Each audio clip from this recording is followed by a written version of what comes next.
Hello everybody and welcome back to the Liminal Lighthouse. I'm so glad you're here. How are we all doing? It's Thursday. We're almost there. We've made it. I've made it. You still have one more day, but I've made it. Hey, did you know when you die, every weekend is a 3-day weekend? It's pretty great. There's also no weekdays, so it's just, you know, good all around. Chaotic Birchwolf, Emander, hello, welcome. Cadmus, Voodle Chef, hello friends, welcome in, welcome in. Glad to see you. Yes, tonight we're going to be getting back with more Obduction. I'm excited. Kind of difficult to say where we left off. Where'd those come from? Difficult to say where we left off, because I really don't know how to track pacing in this game. We are no longer necessarily in, what was it, Hundar? Huntokar? I don't, whatever the old Westy town's name is. We're no longer there necessarily anymore. I mean, obviously we're still transitioning and passing through it here and there, and there's still lots to do there in terms of puzzles. But we've also wandered into kind of like a... Well, we have access to a very foresty area, but there's a door locked, so we can't really do anything besides go there right now. And then there is like a big stone tower mining operation. I don't know. It's got cool mechanical things, and that's where we are. Aw, well, that makes me really happy, Birchwolf. I'm really glad. I hope to keep making good stuff for all of y'all. And, you know, keep on making that Rattler, because holy cow, it was delicious. Yeah, anyways. Where did we leave? Let's jump in. Let's find out. Let's figure out where we were. Also, Acre. Hello, friends. Einsmler, Akoborb. Hi, friends. Welcome in, welcome in.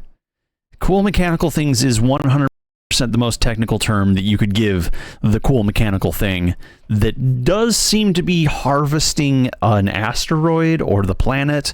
I'm not sure. But we'll go take a look at that. Actually, we're right kind of near it where we left off.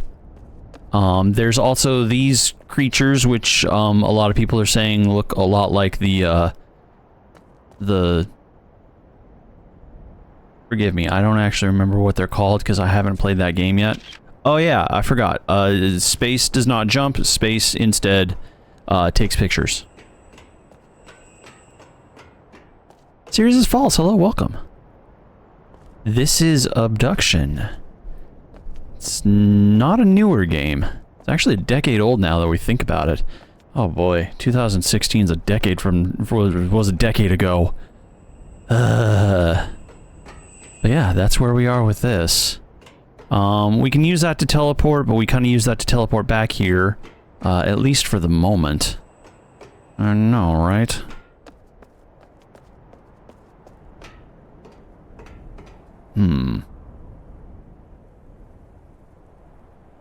I should also probably be taking more pictures of things and probably looking in my gallery a little bit more, because I've taken pretty much exclusively useless photos at this point.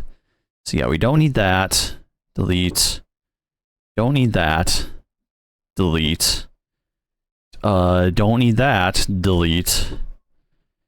Don't need that one. Oh hey, I had a picture of my ex getting here. Let's go ahead and delete that. God, I didn't take that many pictures of them, I swear. Some lasers. I mean, it looks cool. We can keep this one simply on that premise alone. Delete that one though, so it's not too repetitive. Werewolf Wilson, hello, welcome, welcome. Liko or Casimir Snap. That is, well, thankfully that hasn't happened to us yet. There doesn't seem to be gravity as an enemy in here. That's also just a cool photo. We're keeping that one. Can delete that one. Can delete that one. Because, yeah, most of these are actually pretty useless. That's, again, that one's just kind of a good photo. Okay. These are all photos that I have accidentally taken in my attempts to navigate the world. So that's where everything stands before us. Not sure what I can do up here. If you listen carefully, the barnacles will whisper at you. Or maybe it's only the blue ones. Nope. Nope. I think I heard a little bit of whispering there. Gravity will be the undoing of all of us, so it's okay to make enemies with gravity. It looks like a spine. There's some more barnacles here. There's not really anything to do up here other than gawk, I guess. Is this another one of those trees? What trees?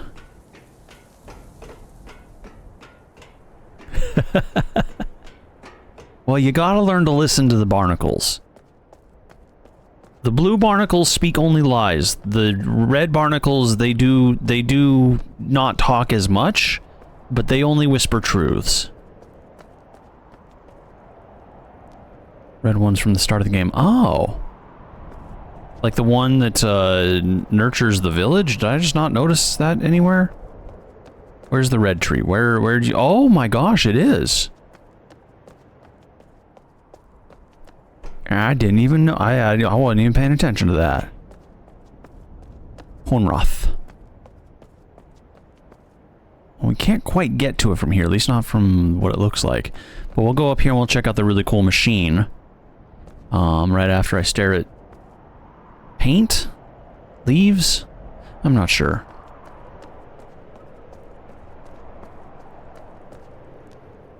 Mm-hmm. There is also a whispering door. So we'll go to that in a second. What'd I tell ya? What did I tell ya? The blue barnacles only tell lies.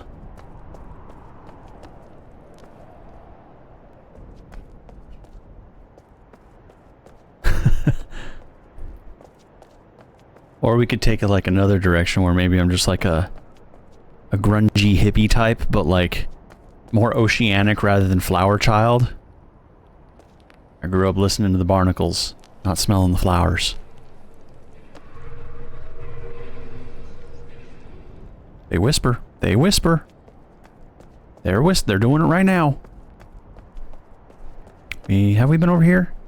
There's nothing to really do over here. It's not that I can see.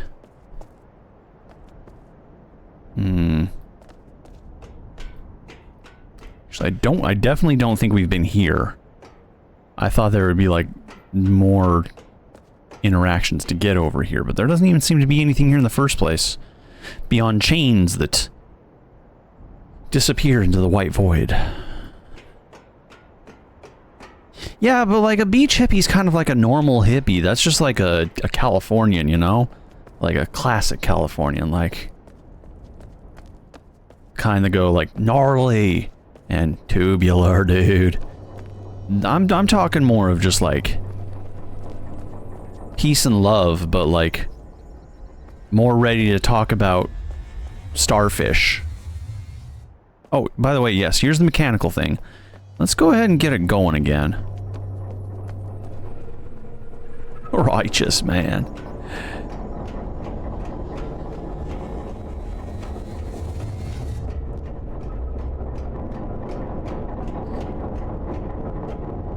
Engage.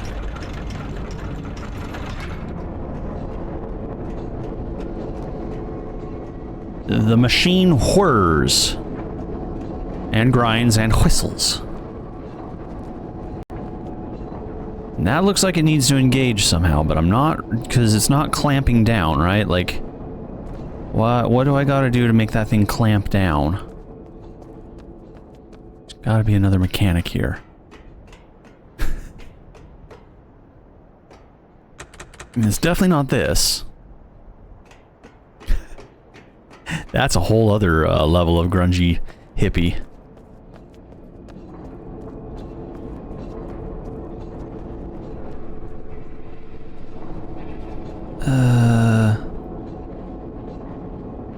Zero, 1, 2, 3, 4, 5, 6, 7, 8, 9. Okay, that's not telling me much other than numbers. Oh, hello. See, I'm gonna actually start incorporating taking photos of things. Things that seem like they could be relevant to stuff, at least. So, we did this thing. Now this thing's exposed. Whoa! Okay.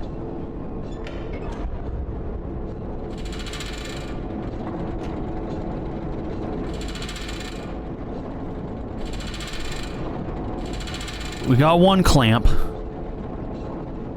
Do I need more of these? Is that the issue?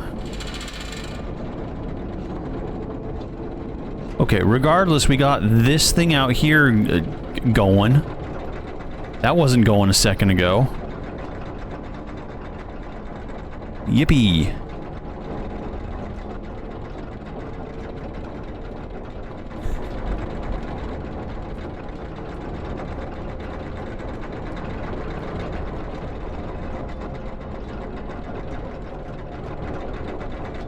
But why? Now try not to get your fingers caught in the finger slicing mechanism.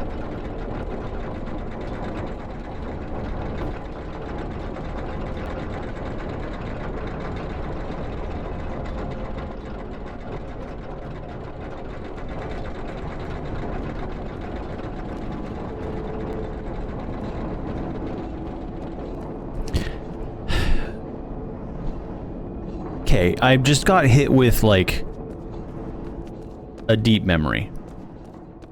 And this is gonna be niche. And this is gonna be pretty specific to, like, me and very few. But a little bit of context. I grew up when I was but a wee, still living human.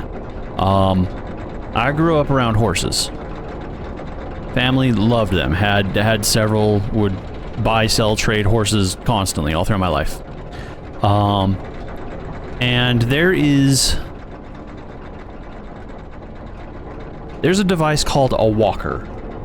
And its entire purpose is that it's just basically like a car engine strapped to like several large poles, and all its entire purpose is you use it to walk your horses in a circle while you're out, like, taking care of their paddocks or whatever. But it gets some exercise while you're, you know, doing your chores. And the nature of walkers is that, like, most of their mechanical elements are very exposed because they're not something that you would really buy pre-built necessarily, at least, like, not until, like, much more recently. They were quite literally just things that, like, oh, well, we have this spare car engine, we can hook up the alternator and, you know, plug it in and kick it into a low gear, and it will just, like, you know, spin these large poles around, and all you have to do is, like, strap the horse to one of the large poles, and it'll just keep walking the horse. And, because the horse is, like, tied to it, it's not going to get away. They're, you know, absolute redneck engineering, right? So, like, most of their mechanics were very exposed. And me being probably between the ages of 4 and 9 of my life, you know, had pretty much free reign running around my family's property, you know, where they kept the horses and they had the walker and all that. And one of my favorite things to do was to hook up, like, a wagon or, like, a skateboard or, like, a wheelbarrow or something to the walker, and then just, like, ride in the wheelbarrow or the wagon, and just get pulled along with the walker itself, and, you know, kind of, like, do cool tricks like surf, or sometimes I'd tie, like, there's, like, basically leftover carpet, and we would take that carpet and hook it up to the walker, and it would just drag you around. You just ride on the carpet, so you'd, like, surf those things, you know, just just farm boy things. Anyways, I think it's probably nothing short of a miracle that I still, you know, managed to keep all 10 of my fingers throughout my life. Because I was, like, interacting with that thing way more than I should have been. Way more than you should trust, like, any, 4 to 9-year-old child, running around, you know, large equipment. Okay, so that was, like, latched into place before. Now it's just down. Doesn't matter. It was, like, just a safety catch? I don't get it. That's the direction we came from, though. Okay. Let's play it like this. It was a blast, by the way. It was absolutely, it was so fun. I don't know, like, you know, people who grew up around horses, we're all a little weird. Like, the things we would do for fun was just, like, strap some leftover carpet to the saddle of a horse, and one of you would, like, ride the horse, and then the other person would jump on the carpet and just get drug around on the carpet for, like, ever, right? That was fun as hell to us.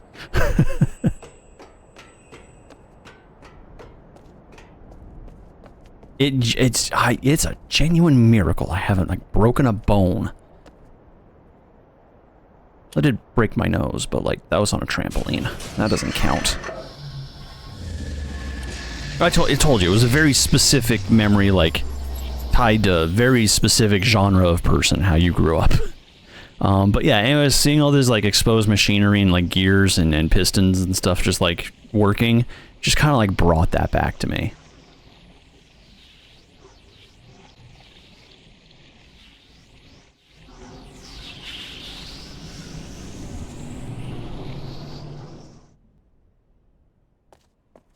Drag there, heck yeah, I mean, it's same concept, right? Have your friend drag you around on a blanket. So, like, if you ever grew up with, like, four-wheelers or motorcycles, that was another thing that, like, dirt bikes, not, like, full-on, like, Harleys. I'm just talking, like, the ones that younger people couldn't have when, you know, we were all growing up. But, like, dirt bikes and stuff, so, like, the same concept, you would grab some rope, you'd punch some holes in, like, an old rug or something, and you just drive around dragging this, like, rug behind you, and your friend could hop on and, you know, hold on for dear life. And if they got really good at it, they could surf it.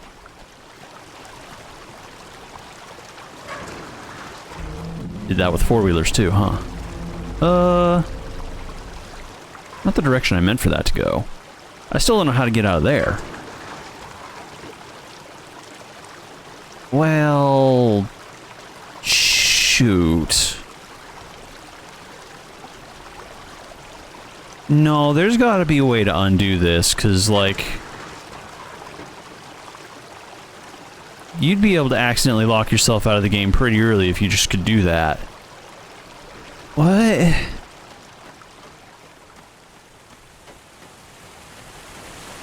Okay, so that means there's got to be a way in and out of there. So back into the radioactive mines we go.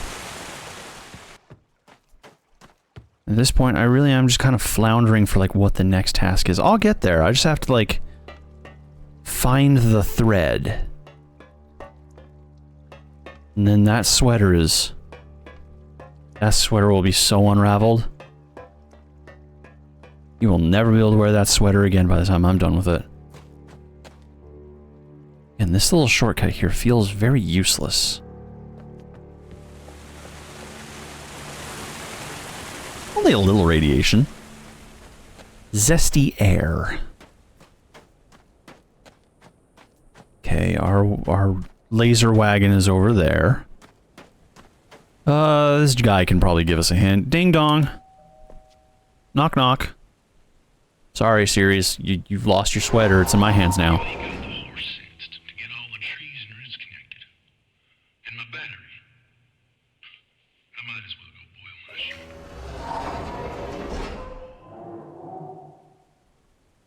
I feel like I've disappointed him somehow, even though I'm literally doing all of the work.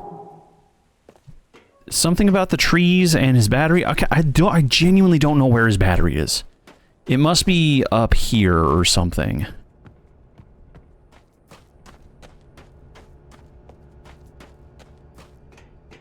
I don't have the horse sense, and he's gonna go boil his shirt.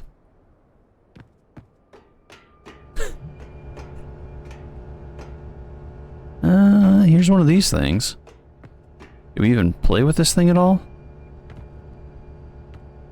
No, this goes to something else. Okay. So there's a bunch of puzzles here that we don't really have the tools for that I know of.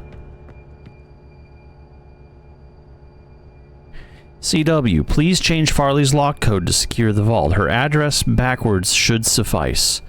Change Farley's lock code to secure the vault. Okay, so her address. Oops. Is that a good picture? Not especially.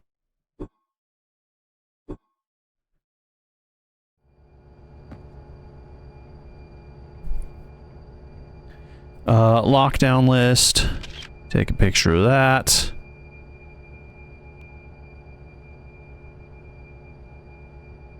Mofang disabler. Villain technology. Notes from APRAR.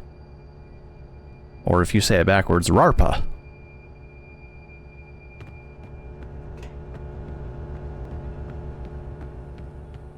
Okay, so we turned on the water to the tree. That's all we could do up here. So that tree is hella watered now.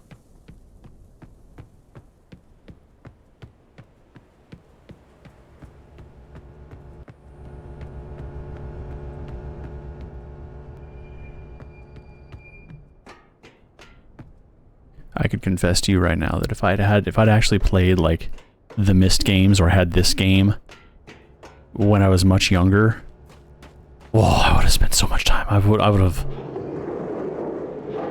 lost my life to solving these puzzles. I really did adore like puzzle world adventure games when I was a kid. Like I said, I tried to check out Myst from the library when I was like 9 or 10 or something like that, pretty young. Could not get it to work on my laptop.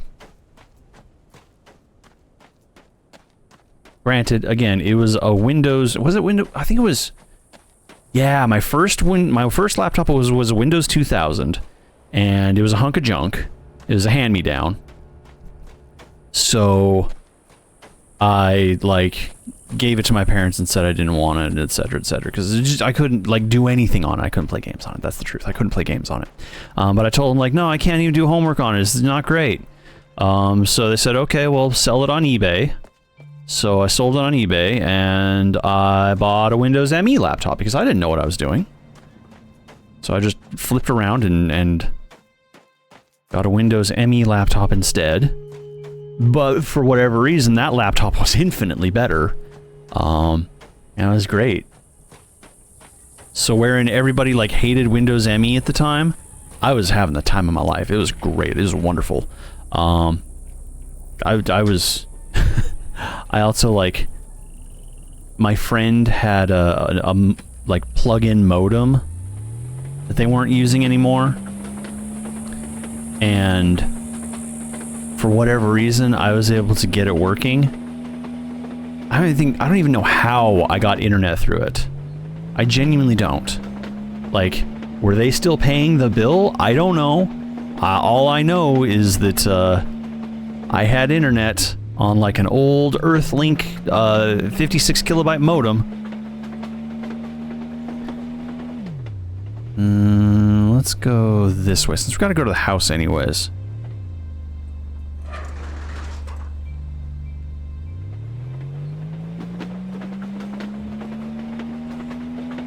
Yeah, no, yeah, for real. 56K.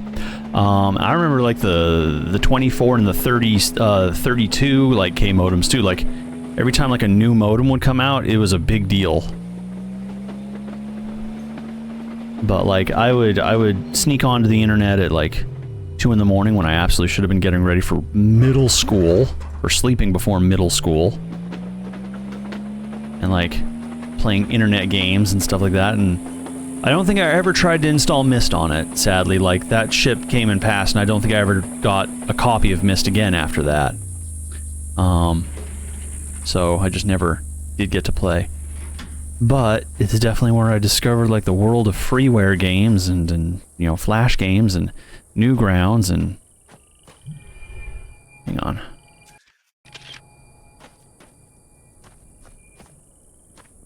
And, what else? What else? I don't know, man. Newgrounds was the best.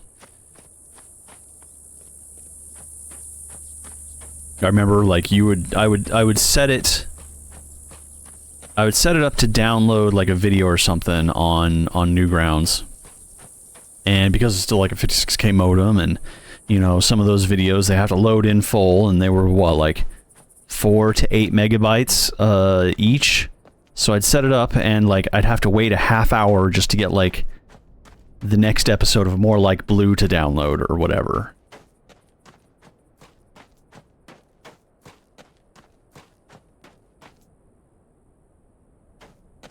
Alright, we are still kind of just wandering. I knew I needed to get a picture of the house. Still just trying to kind of figure out what I'm supposed to do here. I feel like this place was definitely a little understated. Probably had a bit more going on that I took for granted. I mean, we did get this book. I don't think we need to take anything from that right now. Any notes from it, I mean. And then this will take us down into the junkyard. This... For some reason, I could not get... Oh, because I disabled the power, huh? You know what? I don't think it's important to anything, but I just want a picture of the whale.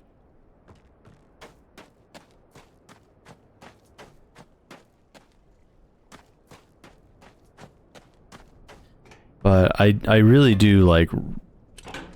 I can't... Like, it's all nostalgia, right? Nostalgia, you look on everything through, like, rose-tinted goggles, and just everything was better. And it wasn't. It really wasn't, but, like, in many ways, it was. But, like... early 2000s internet, late 90s internet, was just it was a rodeo. It was nothing like what it is today.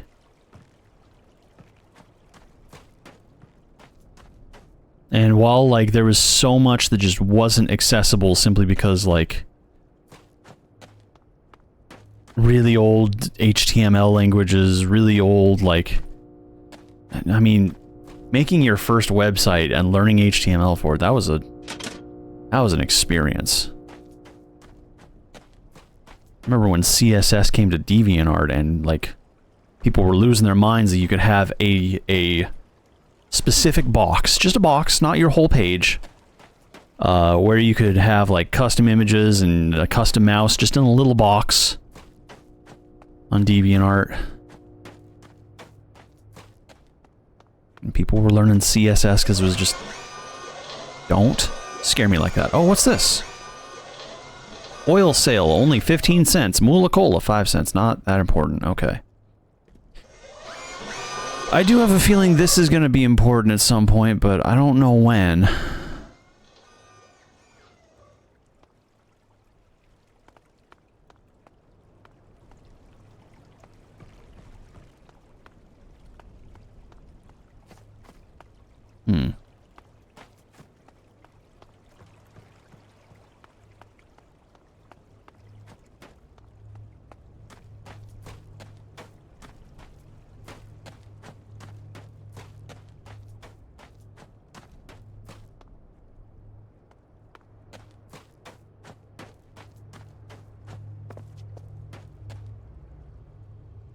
Okay.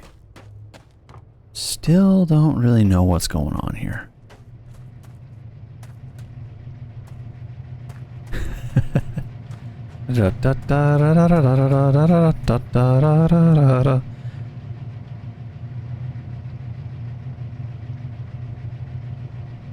I don't think I have that one on speed dial. I have this. Oh, wait.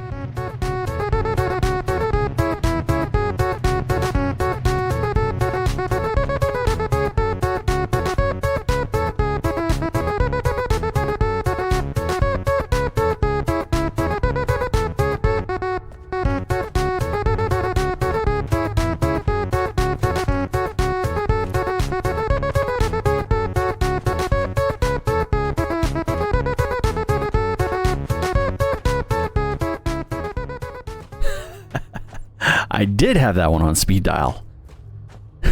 Yeah.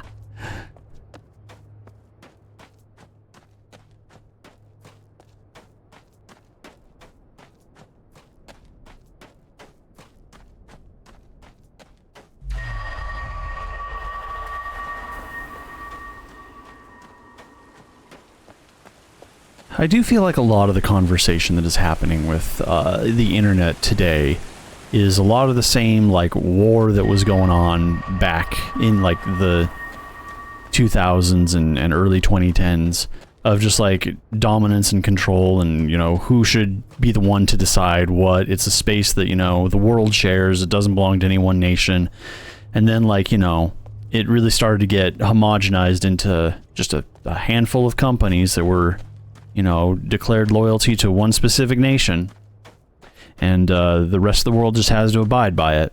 But there is a lot of movements and a lot of things going on to, like, kind of reclaim the internet, or even, like, even have, like, a space that is like the internet, but completely, like, decentralized.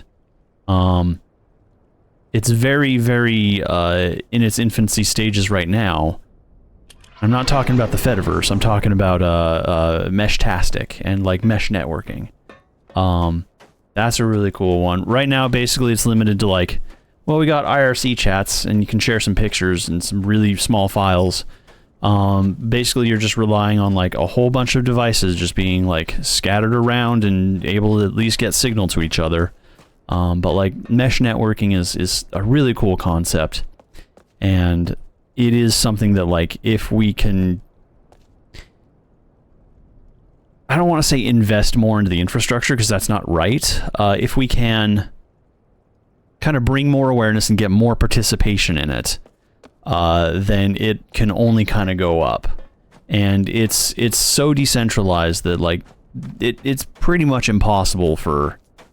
Oh, a secret hold here, okay.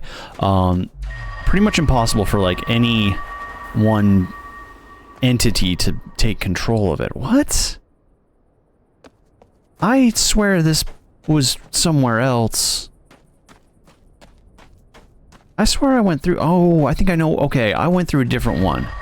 Alright, I do know where we are. I do know when we last exited through this area. Got it. This isn't new. Damn it.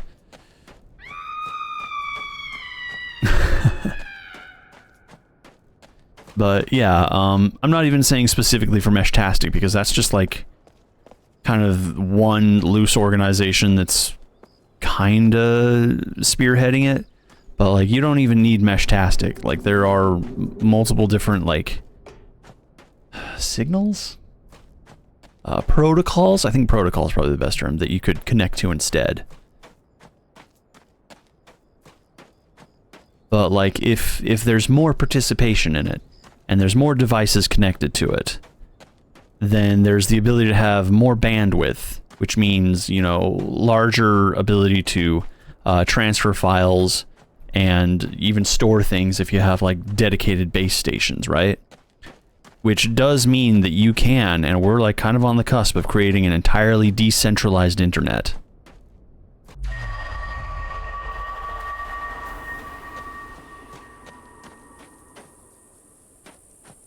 And however that takes shape, I'm very eager to kind of see how that develops. That rail split is either going off your merry way or diverting your train off a cliff. It's true. And I am curious to see what happens if we take the train off the cliff. I don't think it will let us. I don't think I'm even able to walk off of that cliff.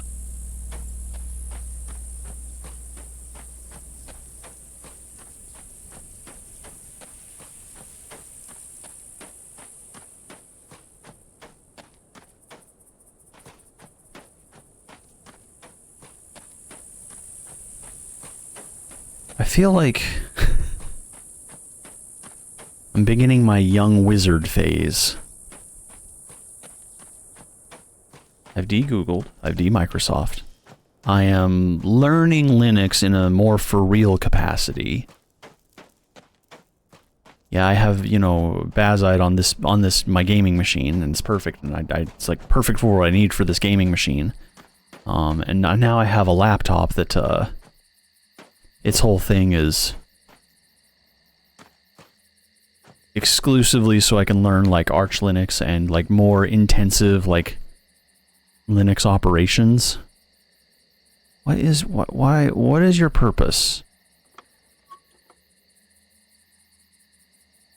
Is that it? There's no secrets here. It's just a piece of this forest that was teleported and now lives in a rock.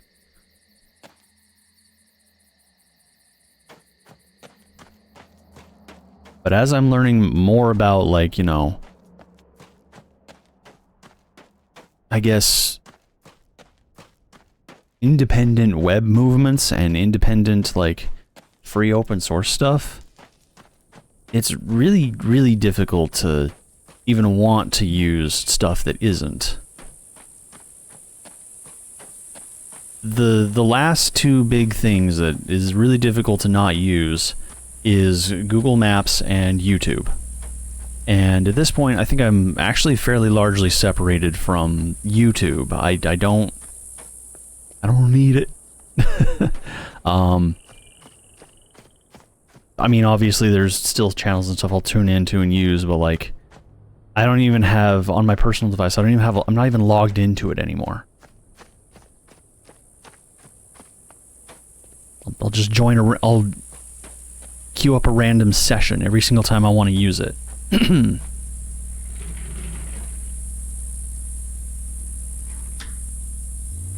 Heck yeah. And that's just the beauty of it. Whatever your hardware, the development community makes it work. Alright, okay,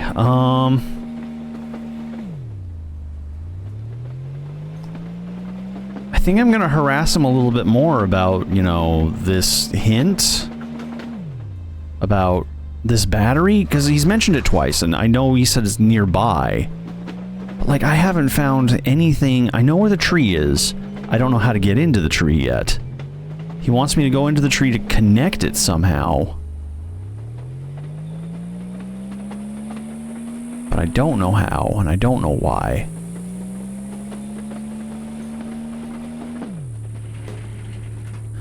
So I'm gonna get another hint from him. And he's probably gonna yell at me.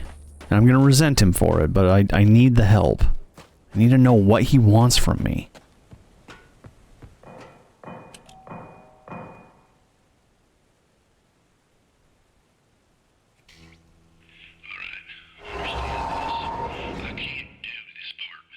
I need more information. Yes, okay, cool. But like, how and what battery are you talking about, sir?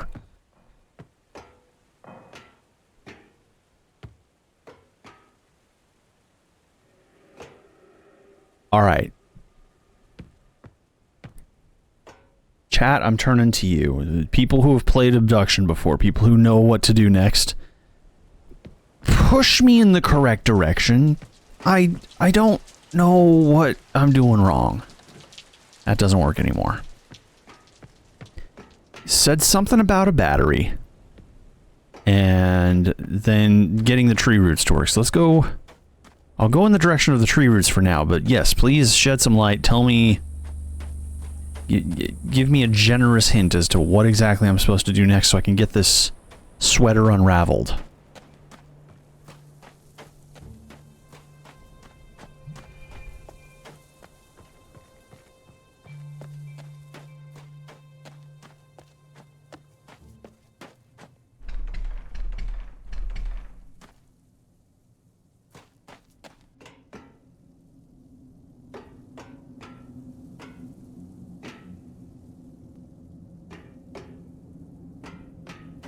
Do I remember what I did to this sphere in Hunroth?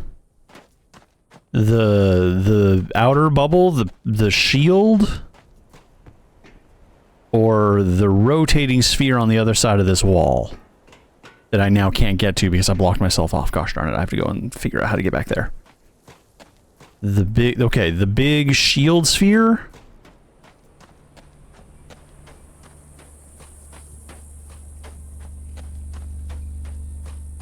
What am I gonna do to... Oh, okay. Alright. Hang on. I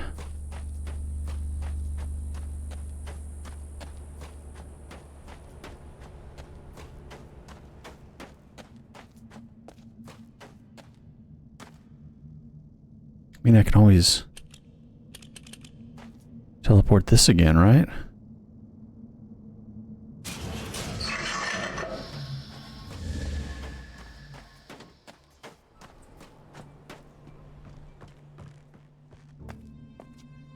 Okay, that seems mildly important. Okay.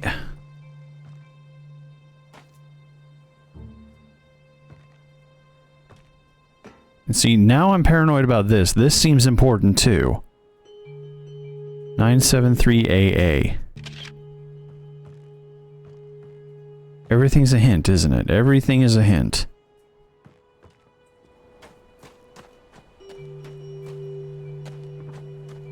It's the backgammon table hint.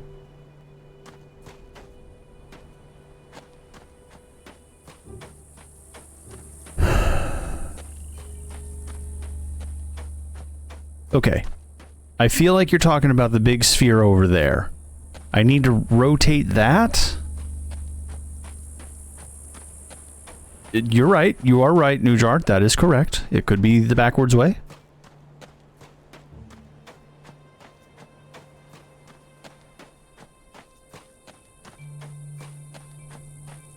Results of the bar.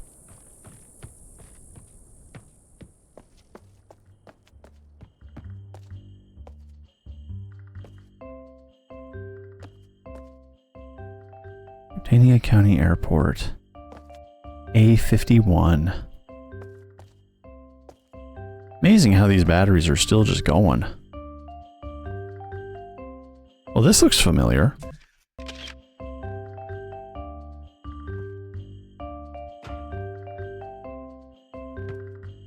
Let's have a bunch of recipe lists here. But I don't think we're quite to the juice pressing yet.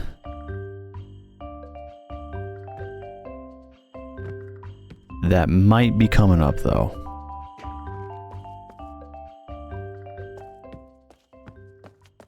Great atmosphere, though. Big fan. Hey, don't worry about it, because I don't know either. That's part of the fun. We're just kind of lost in this together.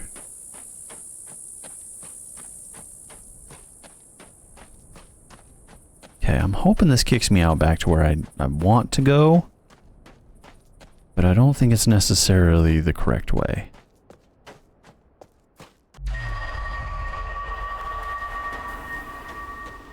But it'll get me to where I need to go. Maybe.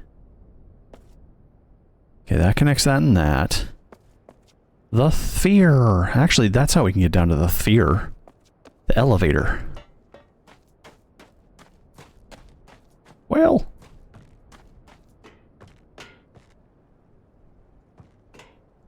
Come back. I need you.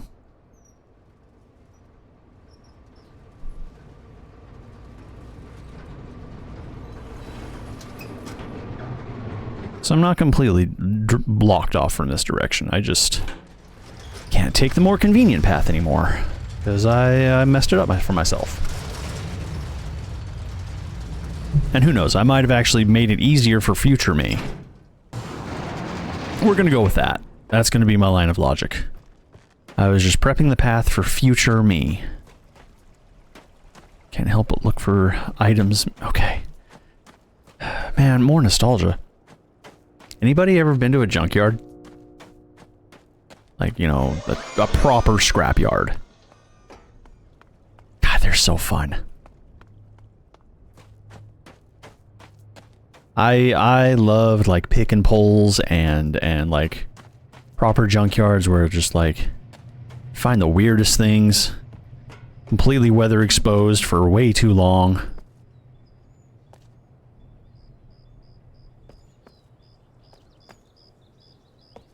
Okay, so we are in the sphere.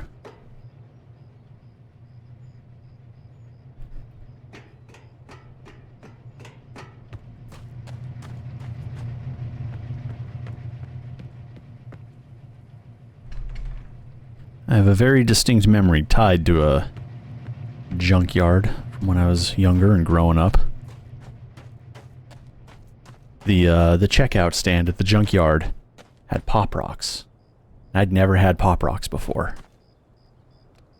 So the first time I had pop rocks, I was running around a junkyard, snacking on pop rocks. Every flavor I could grab.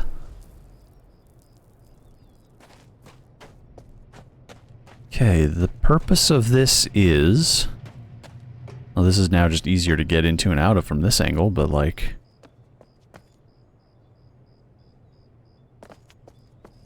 Why? Por qué?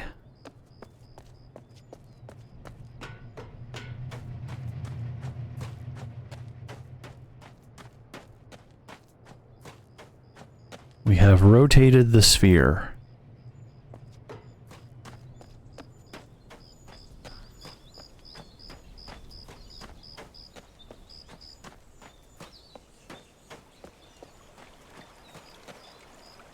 Can we take a nap?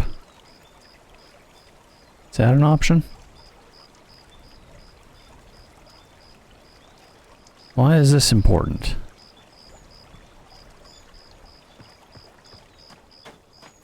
Who's naked in the river? Jackalope, hello, welcome. Okay, so yeah, this area is now off to us. We can't get there. I see an easel. Someone was painting. You're naked in a river? Yeah, that tracks.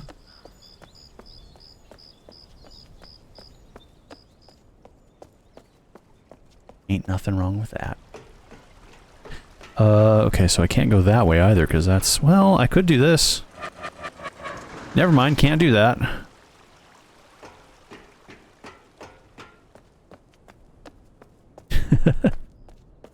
Unless the river has leeches. Oh no!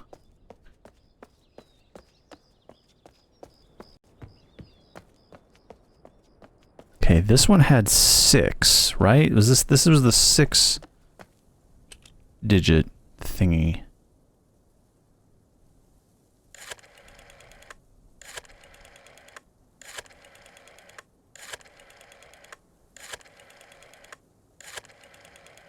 Yeah, that one's 6.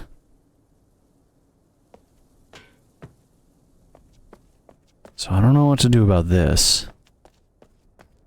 Oh, that lever specifically lowered the stairs. Yeah, I think you're right.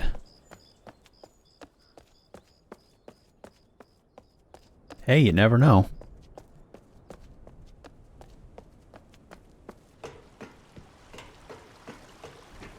Leeches are actually like really cool. Obviously not if you are directly exposed to them, but like if you catch one, you can just kind of like watch it in a jar. They're so weird, man. They're so cool. They're just basically like slinkies, but alive. The way they move around is so weird. I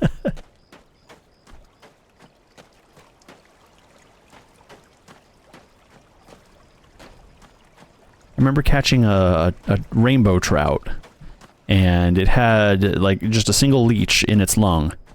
And I pried the leech out and put it in a jar and just like watched it and was fascinated with it. Super gross. Super cool. Do a little dance? I can do a little dance. Absolutely. Absolutely. Here we go. How's about...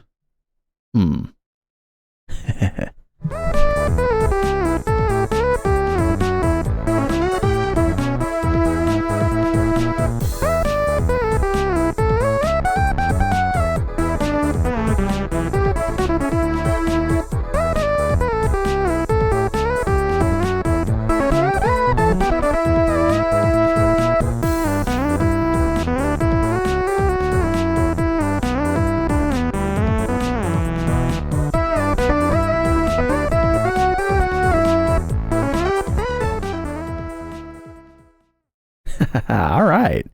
Yay. It's a lot of bones. Oh my goodness. Hope that was good though. Hi! All right. Oh, you're so fat and lovely. Hi! Oh, such a fat little slithery friend. Oh, I love you. What does that mean?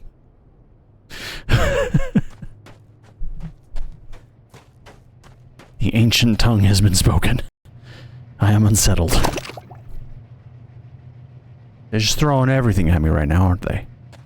I can't get reprieve. Can't see. I'm covered in goo. Okay, this one in here I think was 5.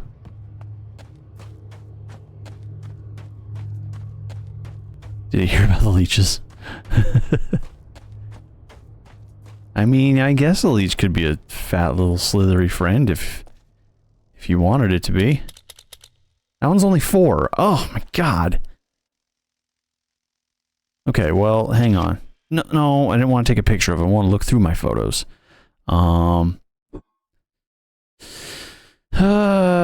that one's 3 numbers and 2 aces, so that ain't it. We're gonna go ahead and delete this. I might know this one. I feel like I did encounter 4 numbers, but I do not have them on record, so I do not remember where they are. Which means we're gonna have to do some more backtracking.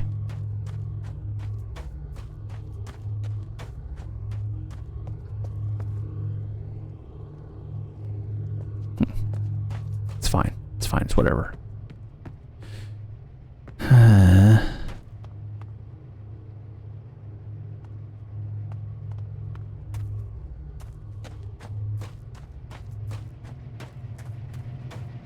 I took the picture? Are you taught what?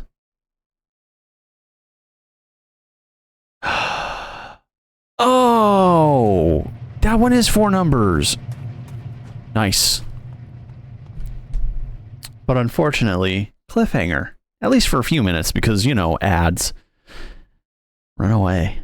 Hit the deck, run away, don't be here. Get away while you still can.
Welcome back, everybody.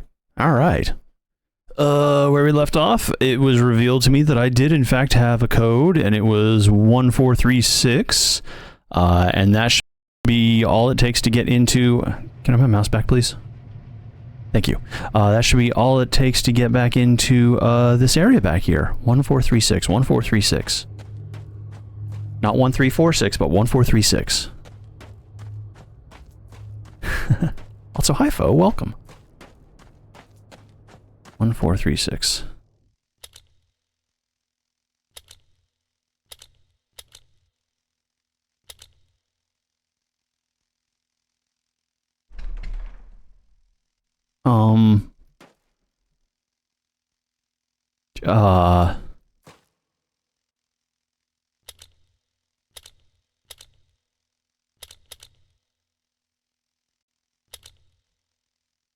I'm sorry. Oh, it's backwards. It's backwards, isn't it? That's right. Okie dokie. I remember that. That's what he said. It was this number, but backwards. So 6341.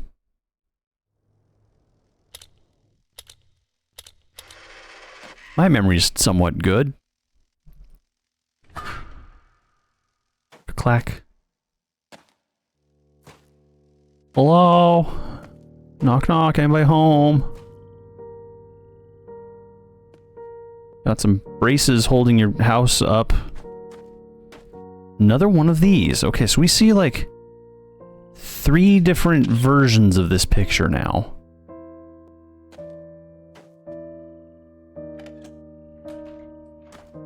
Aw.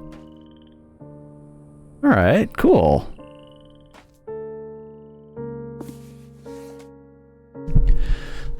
Let's see. Welcome to Hunrath. Please give us a bit of information about you so we can get to know you a little better. Name. Date you came from. Please use 4-digit year.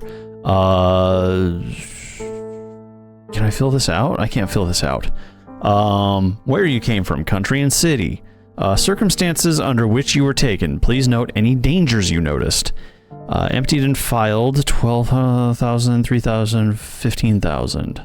AH? Okay. It's a lot to look at here. Yeah, I'm gonna guess we're gonna have to break this entire place down. Samuel Cannon, February 2017. Manakakana, Madagascar. Wow. I had just arrived and was driving my supply truck along the coast south of Manakana when I recalled being washed away and the seed appeared. 2700 AH. What does that mean? Male, 61. Uziel Regenbogen, 1942, March, Lübeck, Germany. The last thing I recall is a large rumbling while I was hiding in the cellar of a vacant building. I ran toward a bright light in the stairwell. 1942, Lübeck, Germany. Okay. Yup. Maria Gallego. September 1988. Cozumel, Mexico. On my boat in a bad storm. 1623 AH. Female 46. Fiang Qiyu. I'm so sorry. March of 2042. Portland, United States of America. Skiing on Mount Hood. 42. Oh boy.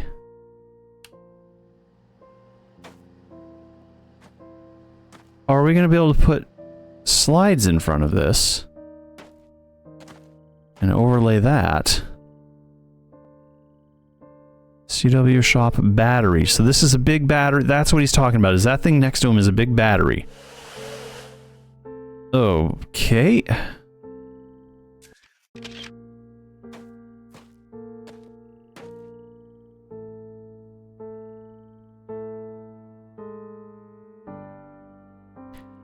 I'm gonna be honest with you, I don't want to read all this. This is a lot. Is this necessary or is this story?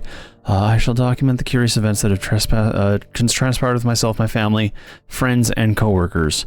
Hartnell was a peaceful mining town founded by grandfathers nestled within the red rock of the desert of the Arizona Territory. Its 163 inhabitants heard a mighty explosion the night of June 27, 1903. I sent several workers through the town to verify the explosion had not caused any injuries on damage to any mining equipment. They all returned and repeated that it must have been a loud clap of thunder caused by dry lightning, for they found no damage. It was not until the light of the next morning that we were amazed to realize something profound had indeed occurred. At some point during that night, our entire mining facility and a large circle of land around it seemed to have been scooped up and carried off by to a completely different place, all without anyone knowing about it. A big ol' melon scooper. The entire landscape outside of our circle of desert could only be described as alien. Large, floating rocks could be seen in the distance. No one had ever seen anything like it anywhere on Earth. We fully explored our new surroundings, hoping to find a way home. No way home was ever found. In fact, we soon discovered that what we took for granted, now only could we not get back home, also could not access the landscape outside the desert. Curiously, we discovered that a flow of water was provided from a high point of a rock, and we discovered a small tree growing at the very center of the circle. Our central tree that is so important to our lives here was just a mere sapling back then. Okay. Sorry, I would give better quality reading if I could read it better. Luvi, hello. Species description. Mofang. Though ambassador seeds, the Mofang were the first non-human species that were introduced to humans were introduced to. Anne Liang was the first to call the alien a Mofang, impressed with their advanced ability to imitate our sounds, movements, and mannerisms. Although they have a name for themselves, their language is mostly unpronounceable by humans. As a result, and because of their mimicry abilities, communication with the Mofang is primarily accomplished by learning human languages rather than humans learning to speak Mofang. They have been able to learn almost every human language represented in Huroth, enough to provide functional, if rudimentary, communication. Aww. The Scoop of 1903. The Mofang basic external morphology is remarkably humanoid. Bilateral symmetrical tetrapods. 6? Bilateral human symmetrical tetrapods. Bipedal. How can you have 6 feet and be bipedal?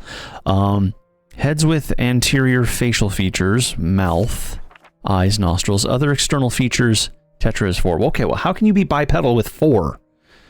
But my point still stands, even though I don't know how to count.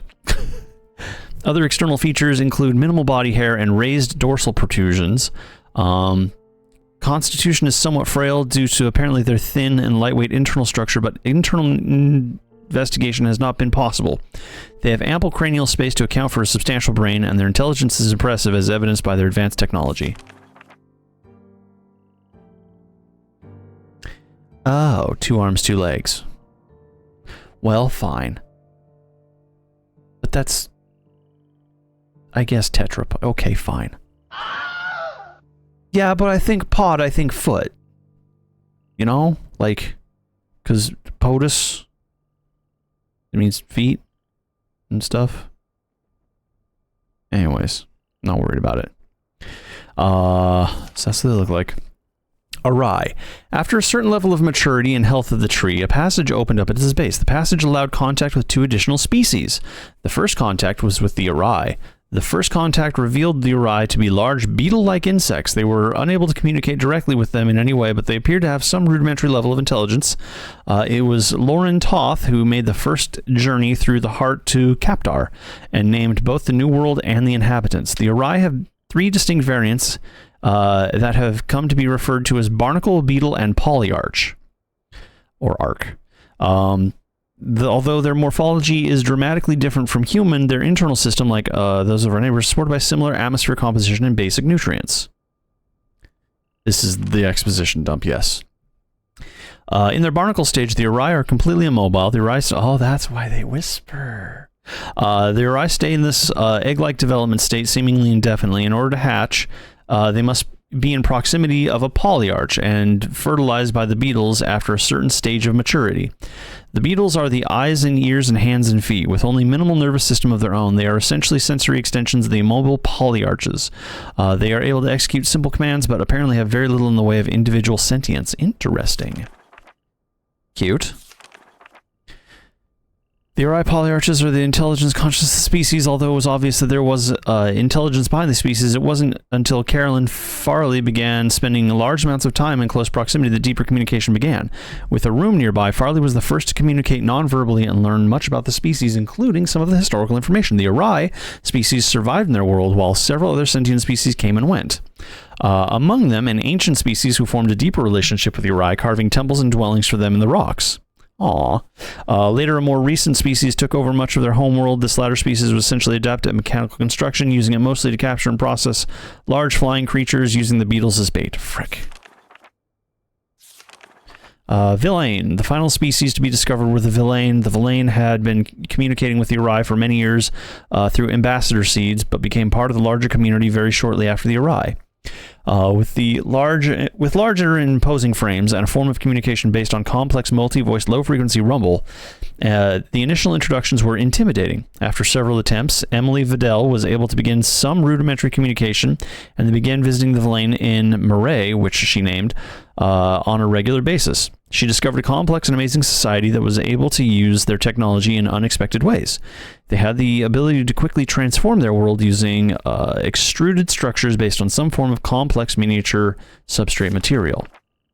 Unlike the other worlds, the Villain sphere is scooped out of Villain resettlement group that was preparing to set off into space to find a new homeworld. This was their way of life, to put themselves into stasis and scatter themselves throughout the stars. As mentioned previously, their appearance is imposing, standing about 9 foot tall. They have distinct reptilian resemblance. They have 6 limbs, 2 muscular legs and arms, and smaller set of arms. They control every aspect of their technology with their vocalization, but over the years they have created control panels based on a number system that allow the species easier access to elements of their technology. Like it's giving itself a hug all the time.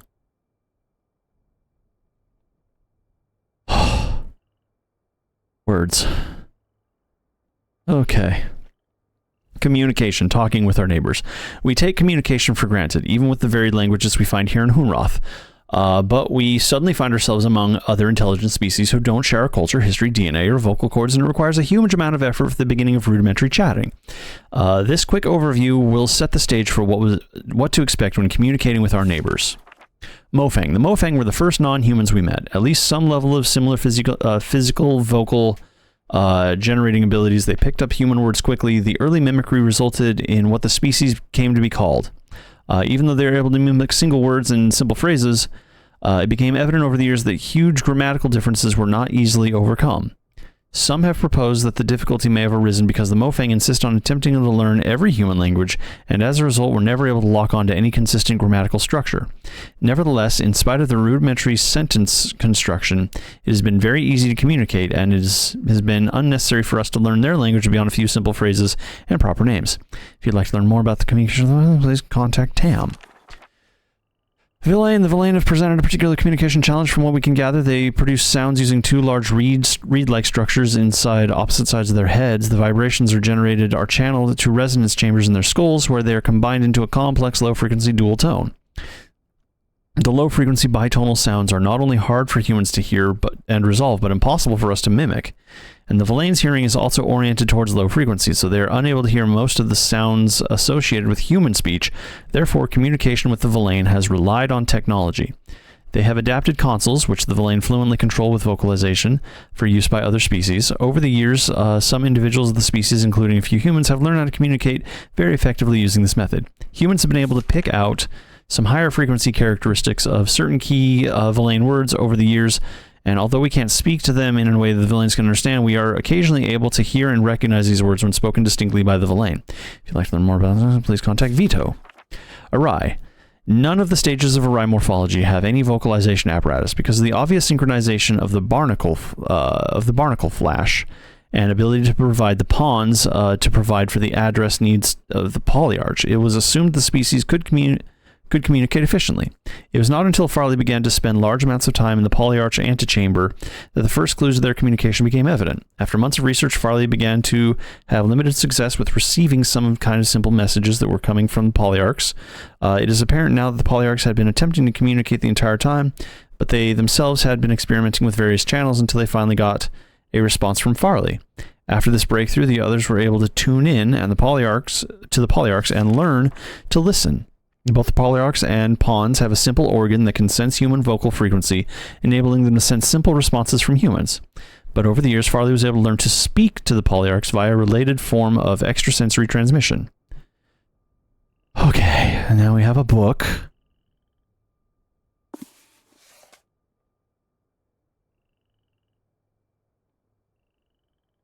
Seed information. Ambassador seeds, collector seeds, mother seeds. We're gonna come back to this. Yeah, it did. It did keep the same page as when I set it down. So I'm able to flip it back? I can. Nice. That's a nice little detail. Good catch. Rather than just resetting like everything else. Yeah, wow. Okay, we already read this. This was the book that... Okay, yeah, we're good. Thank you. I guess this is a pretty good, like, introductory to the world we are in now. So this is Farley's Cemetery. It's the wall, rail yard, bleeder, lake, fuel, supplies, river, scrapyard, plateau, water source, CWs, shop, battery town, Eastern Canyon. Okay.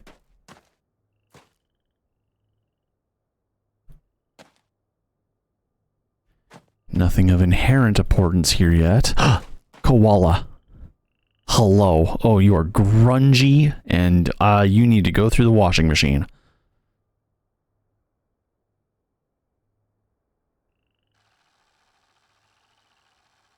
Be kind. Rewind. I'll go to Murray.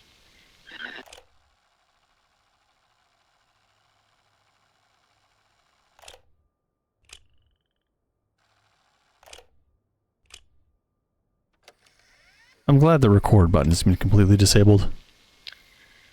Well, I feel Oh, come on. like I should say something. We haven't heard from Shavar. So,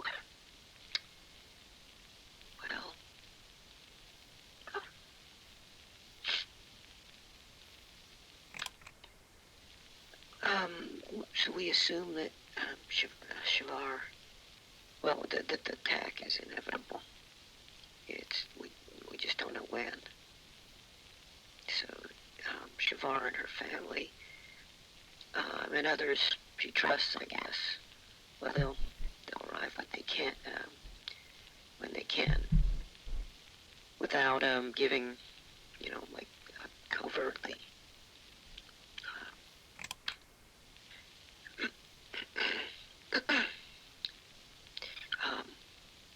So the plan will happen. In spite of our,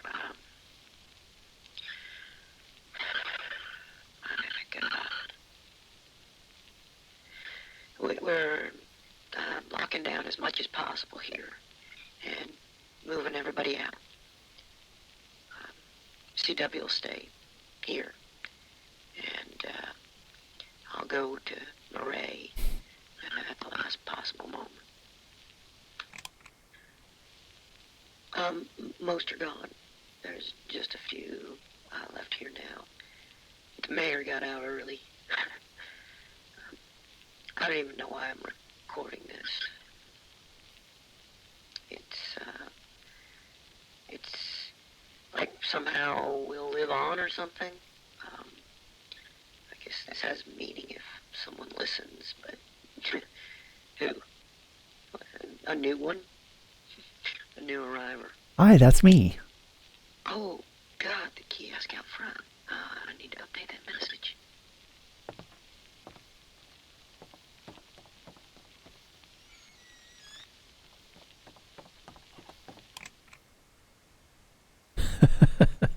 Forgot to turn it off. Okay.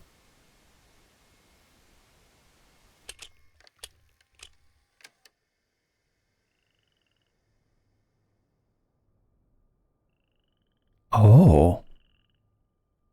The B side. Or A side.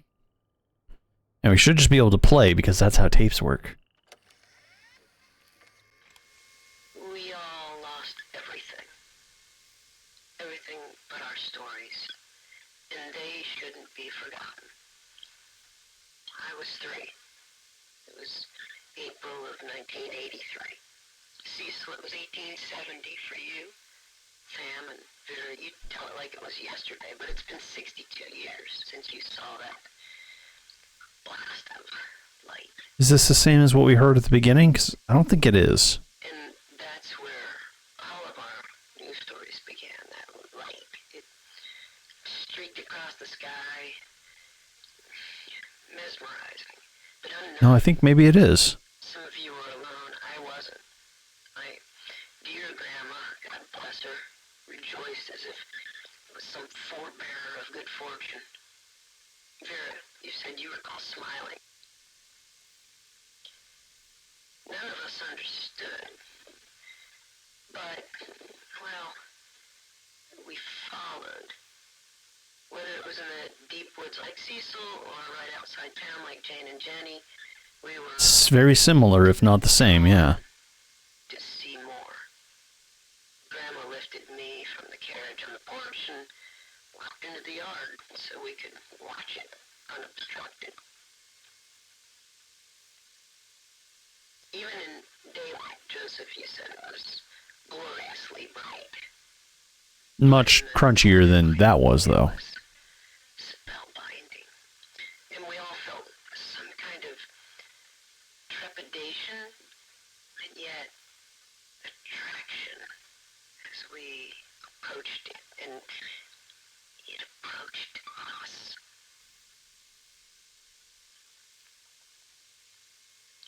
So close, so radiant, and that sound, deep and vibrant, organic. You all remember, there was no turning away. I did. I turned away. But I looked back. Almost like purposefully spinning slowly until, well, it found us, each of us. We should tell these stories because it saved us, and there must be more. It saved you. One of you definitely. I was watching the sunrise. It was about 2:30 in the morning. December 26, 1948. May 7th, 2009. September 3rd, 1995. I was down by the river. I was hiking in the desert, in the park with my grandson. I looked up and saw A brilliant flash of light that exploded in the sky. Did they rehearse this, or is this somehow, like, it disappeared. mashed together? Around and I mean, again, it's a tape. Anyone around? See if anyone else had seen what I had seen. there was no one around. They all saw it too. Bob definitely saw it. Well, it was just beautiful. There was something calming about it. Yeah, I don't mind telling you, I was kind of freaking out. I tried to follow it, trying to get a better look at it. Wanted to see it again. I came to a place where it had disappeared. Overlooked, but I found nothing. And it streaked through the sky again. It seemed like it was looking for something. Or looking for someone. And then it found me. And it found me. Found me. Yeah, but this would be a very, Found me. intensive mixtape to make, because each clip is like 2 seconds.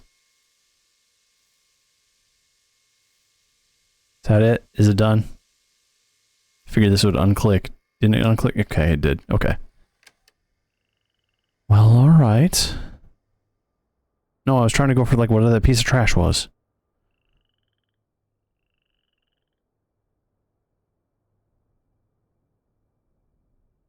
Okay. Whoops, didn't mean to do that. childhood drawings of the area around us. The moraine? Or not moraine, Araya? Wait, what were the... Yeah, it was the Araya were the most humanoid-like ones, right?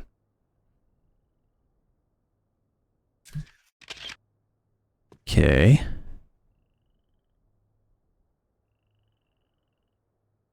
Swap from... Tree from seed? Heart? Okay. Heart superposition. Heart connected path open. Melt. What happens at fruition? Swap, home, when, maybe dead? More seeded pairs throughout the universe? Okay. So the seeds basically scatter themselves throughout the world, throughout the universe. And...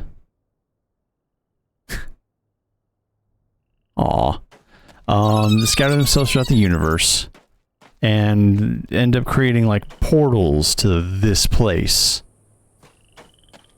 And through this place, there's now like a level of many interconnected societies. Across the universe. Not many, I think we're just at like 3 or 4. But like, it's kind of the beginning of it. Hi, Core, hello. We're gonna go mess with the battery and see if I can figure out what exactly I need to do there. He says I need to hook it up somehow, right? Get it working.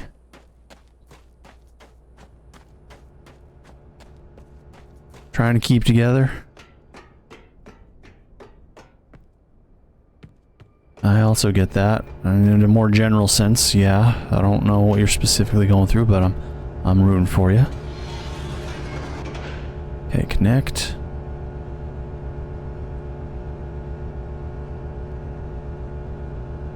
And this isn't hooked up to anything. So it's not exactly useful.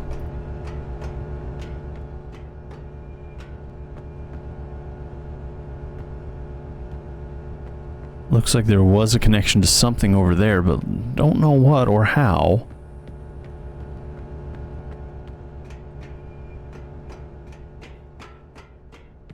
Did we even try to interact with this? There's nothing to interact with, it's just a rock.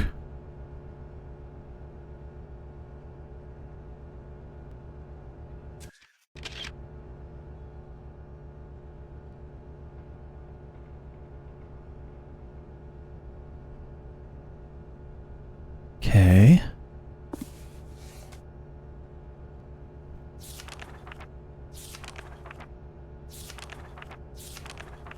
Nope, definitely not going to do this one right now. Unless I have to. Okay, so he needs the battery hooked up, and I think I just coupled it, right? Like, this specific line doesn't hook to anything, though, so what's even the point?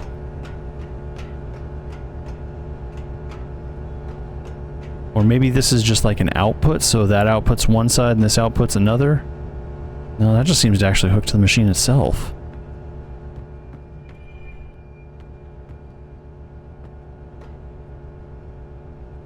I feel like I have to do more than just that.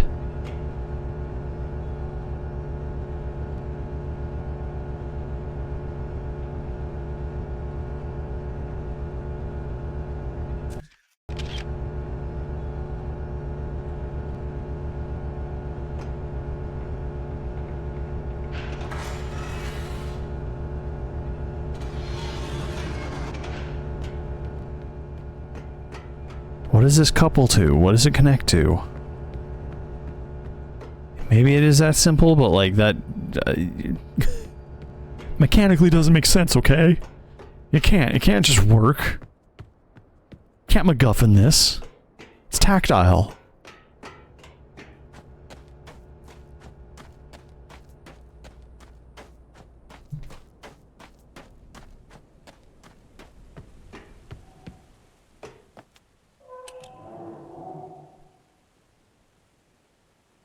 Come yell at me.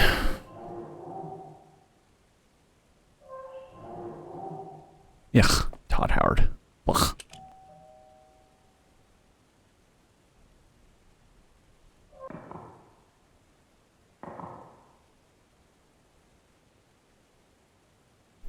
Is he gonna yell at me again?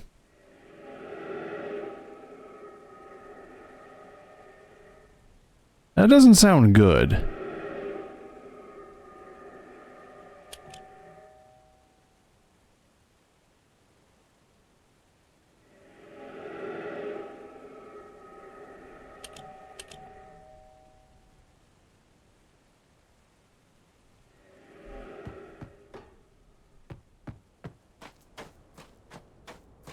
What do you want me to do? How does battery work?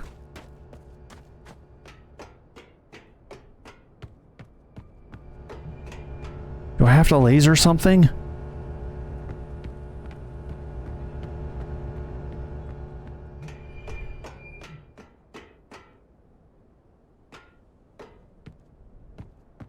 How do I get these things to move?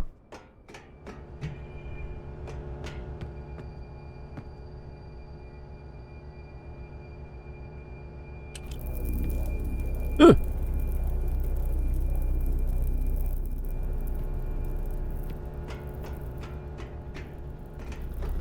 It seems unconducive to what I need you to do.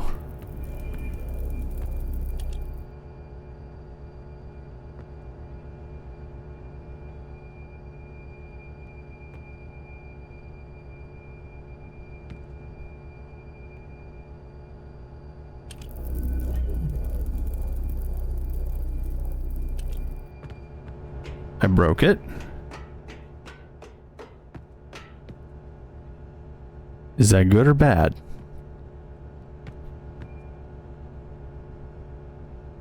Seems bad. Seems like I did a bad thing.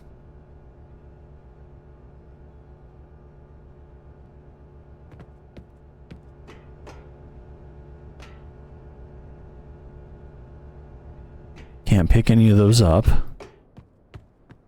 Can I swivel it somewhere else?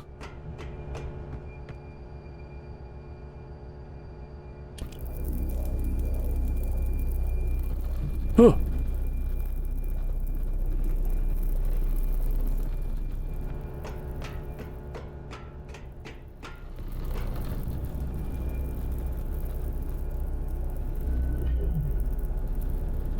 That one's broken now too.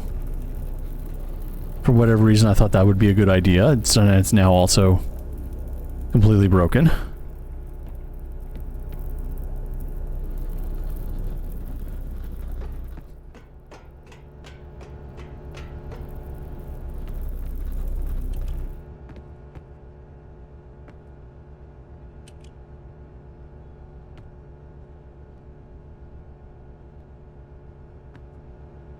Why doesn't it work anymore?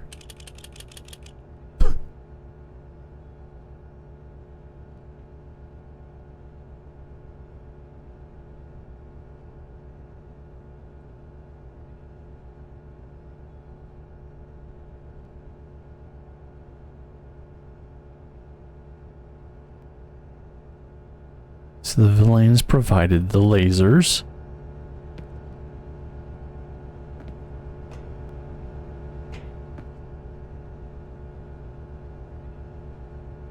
And just did that to destroy that for no reason. We gained nothing from it.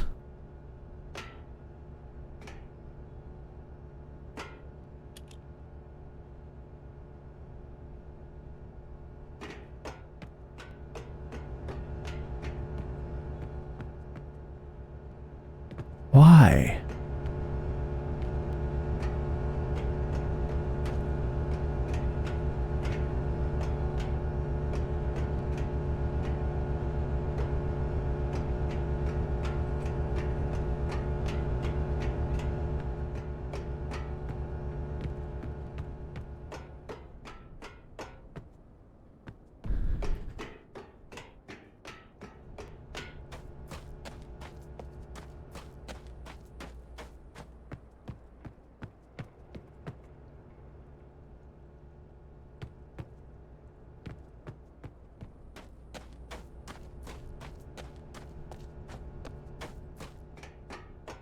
Okay, so we're approaching the halfway point of the stream. Actually, I think we passed the halfway point of the stream.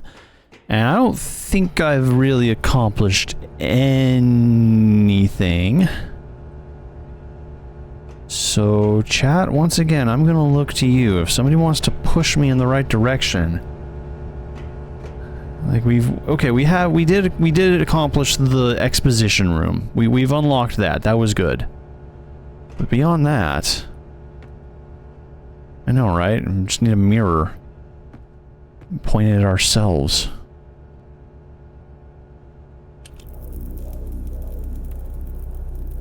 Wow, wow, wow, wow, wow.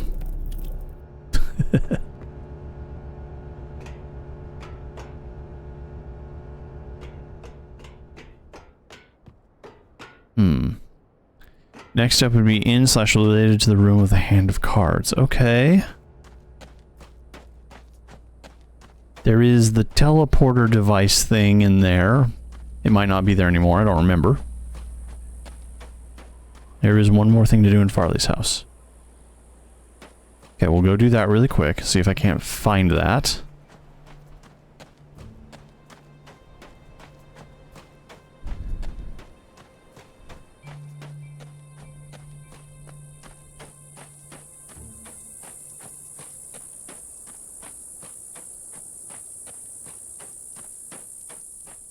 I mean, there is an upstairs that just is inaccessible because it's the rocks now.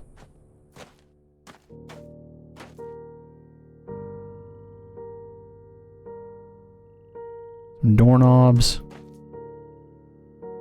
Took these pictures. Supporting this structure. I'm out of all trades, welcome.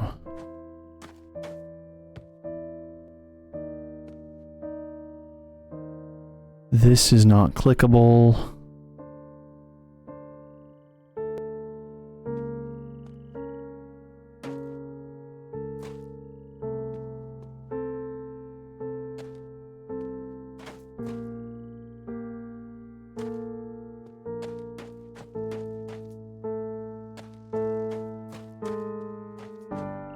Welcome. Aw.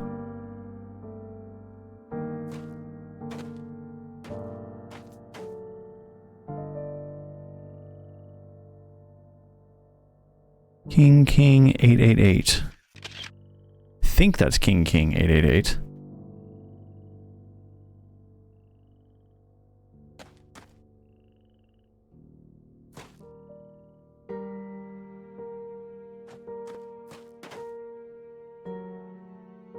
No, those are definitely kings and definitely eights. It's just face cards. I mean, they don't have faces on them for some reason.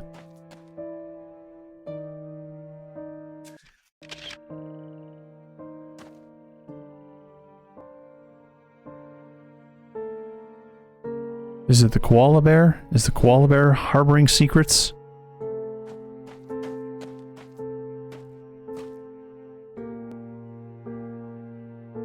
You're right, there isn't a face on there, but it is distinctly a K. Yeah, like that is 100% a K.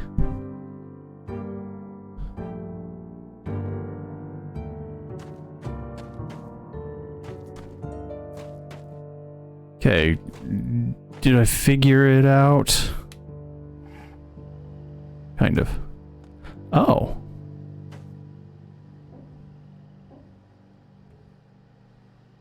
Eh?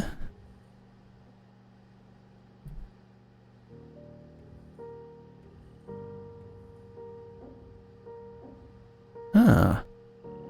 Ah.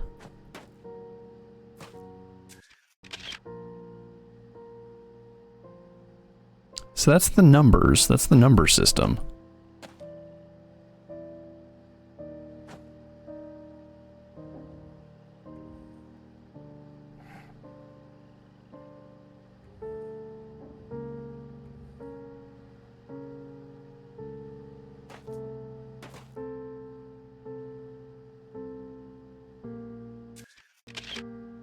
Huh.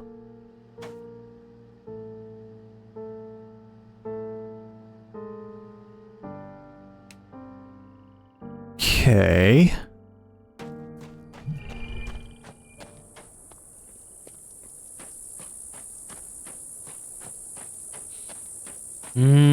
Okay, so if I'm acting off that information, the number system, I'd have to go to the garage.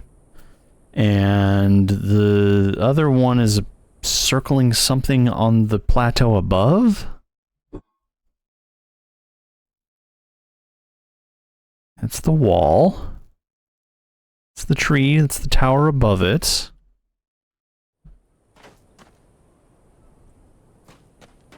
Yeah, that tower up there.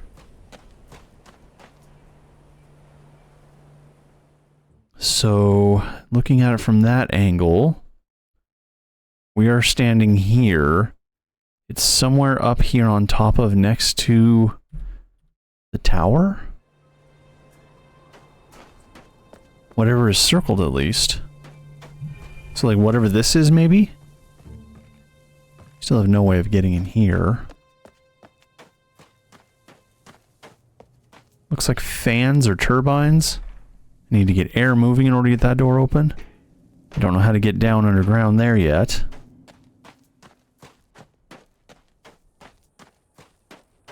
I mean, yeah, they've really stripped it down. Like, it's pretty impressive. Easy, some stuff's easy to overlook, too. That's kind of the terrifying part for me.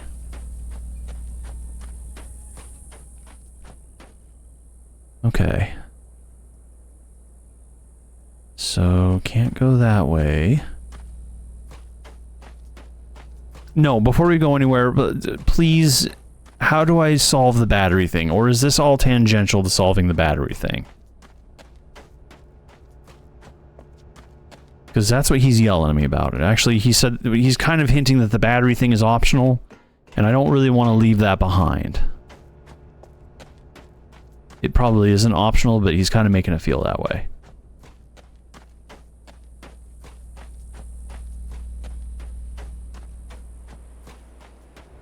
Okay. So, can go inside the house. And I know that thing's on the other side there.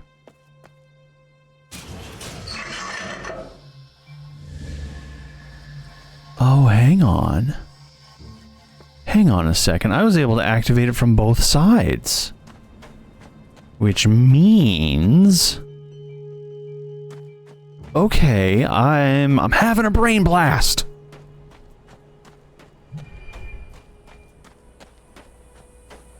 My Jimmy Neutron moment is happening.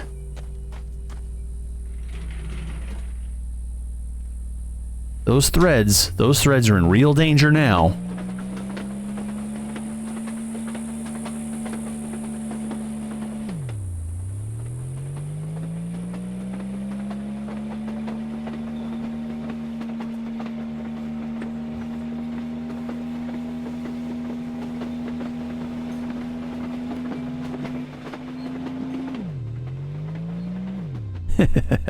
It's like a McDonald's drive-thru.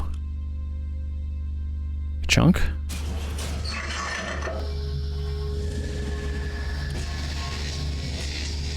We'll just vibe in here for a minute or two.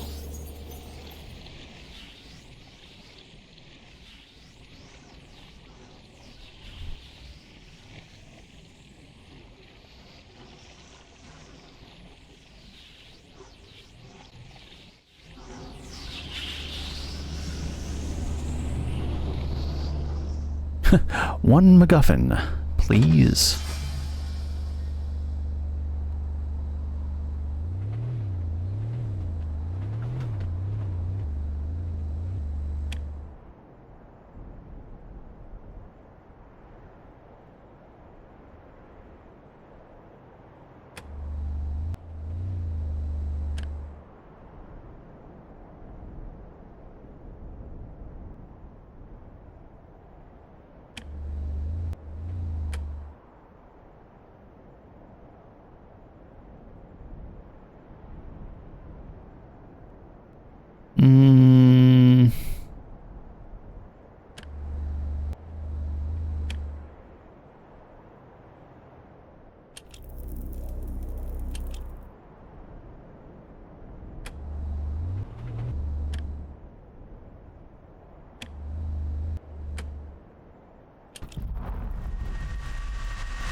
So we've destroyed the shield to their world now. Are we the bad guys?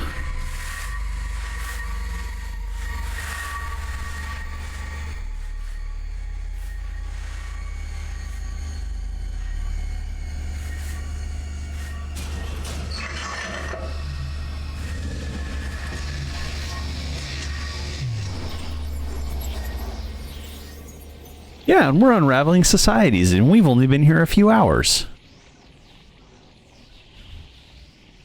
We're capable of anything.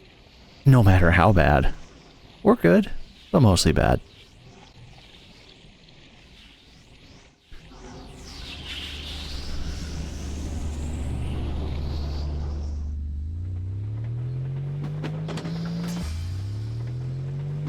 Let's get this thing out of here for a second. And go back, I guess?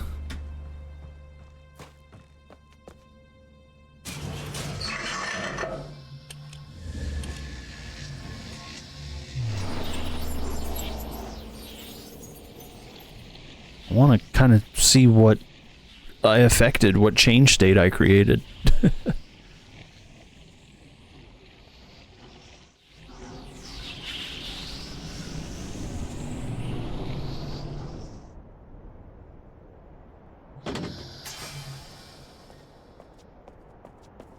And behold, my time machine. Time machine.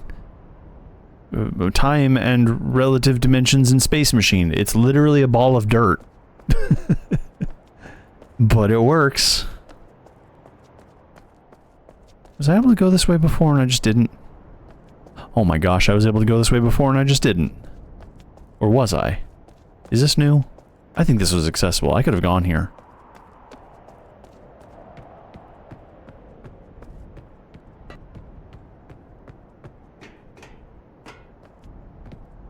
Time and relative dirt in space.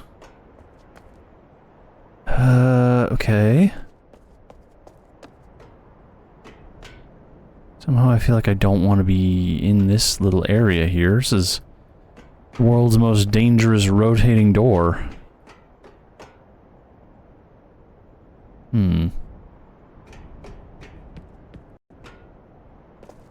So you guys are getting ready to hatch. Or I guess maybe blue's getting ready to hatch. Orange might still be, like, incubating. Because orange is a lot quieter. Only the blue barnacles are the ones that whisper.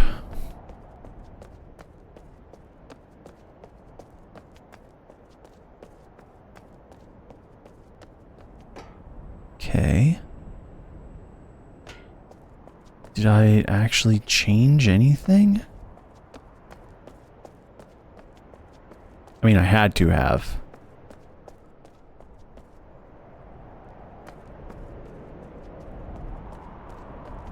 I just can't see what's different yet.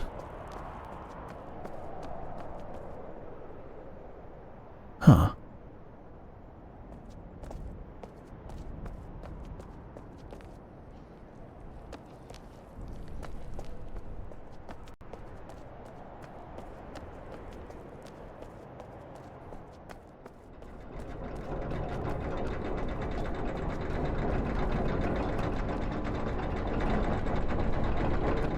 So whatever this is, we got it working, but it's not quite engaged yet either.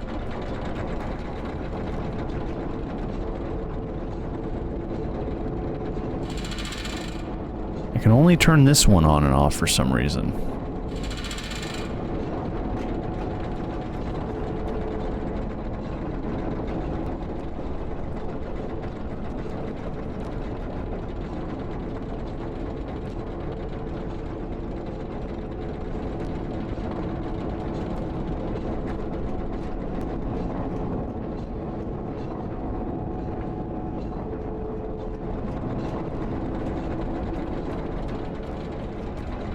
I think what I really like about, like, these machine designs is, like, there's a definite visible transfer of energy.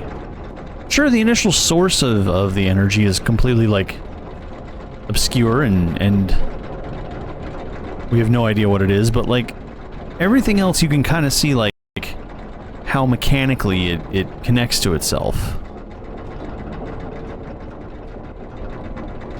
I just don't know how to engage the rest of this engine.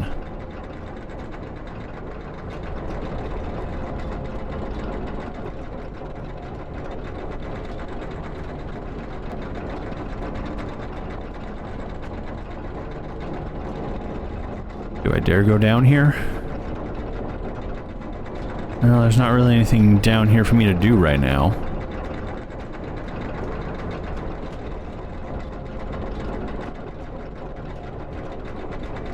Okay, let's go back the other way then.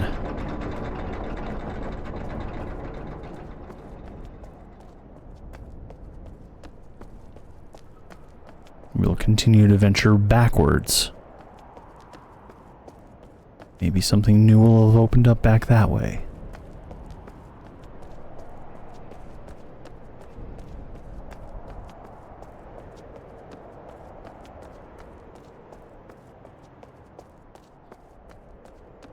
I do kind of appreciate the era of here's the everything, figure it out phase of games. It was very much so like 90s and 2000s.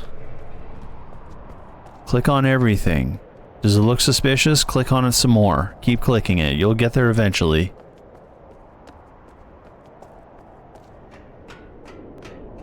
Okay. Nope, wrong way.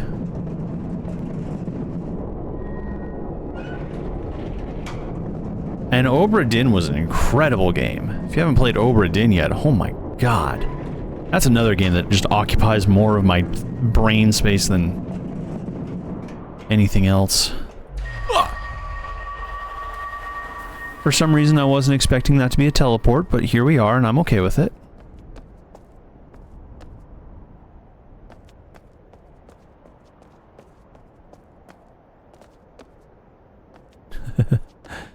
Bell chiming intensifies. The music of that game, too, is just so good.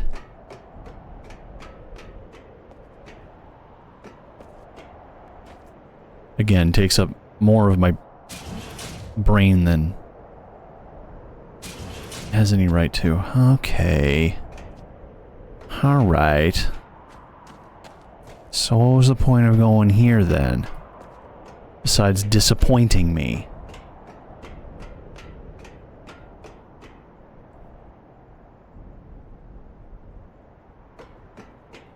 Yeah, Obra Dinn's very much so one of those games that, you know, you can play, you should absolutely play it yourself.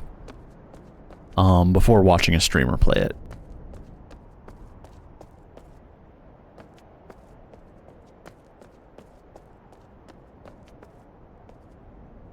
But also, like, if you don't really enjoy puzzle games, it's not your style, not your thing, or whatever.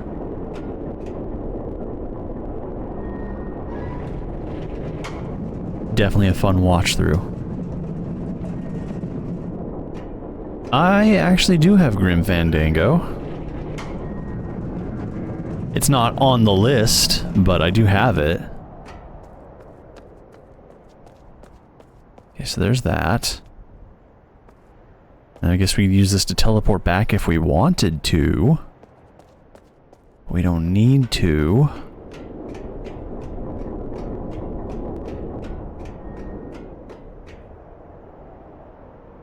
I'm more so just trying to figure out where else we can go.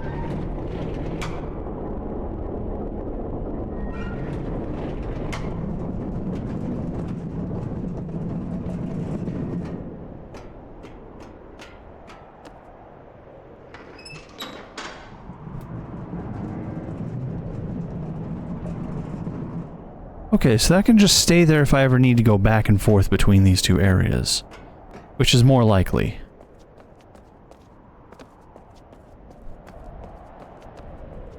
Oh, I got a few wild hairs. Never get them to stay down.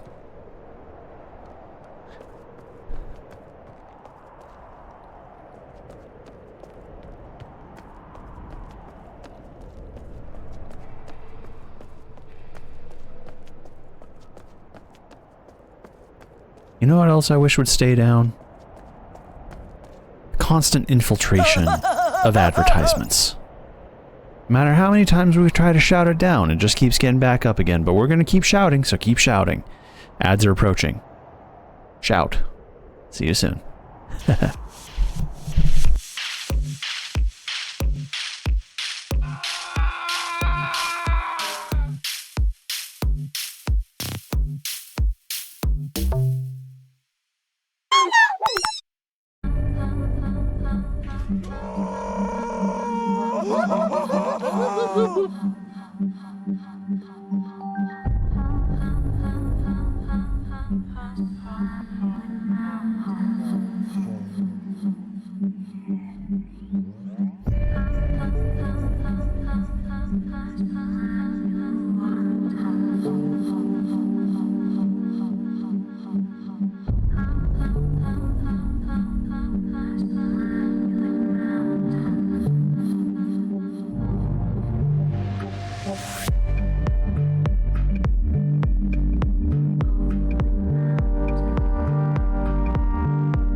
Welcome back, everybody. Where we left off, we are questionably making progress. I don't know. Maybe, kinda, sorta, a little. Definitely looking for more like wavy line areas where I might be able to pass through and to another part of the realm, part of the dimension, but like, I don't know how how much there will be to do here specifically yet.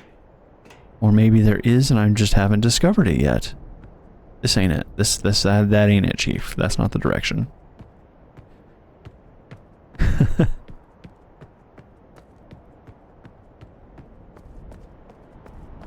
Non-linear, but still very Euclidean. Actually, because you jump from one side to another through, well, it's linear, it's still a straight line. And it's predictable, so yeah, I think it's still probably Euclidean. Maybe.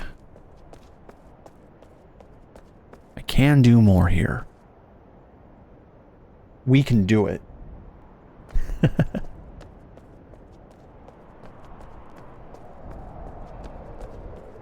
Terrifying chains just up and down through here. Looks like they're holding onto some sort of a gear system down there. I feel like that's where we teleported to in another area. And then there's just a door we couldn't open yet. It might not be the same area, though.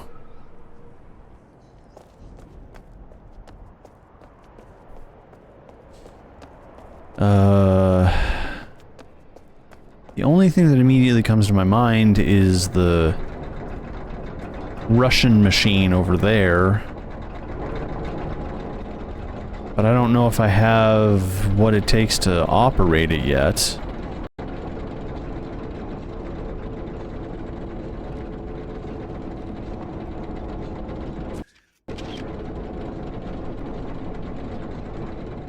What are the symbols on the back?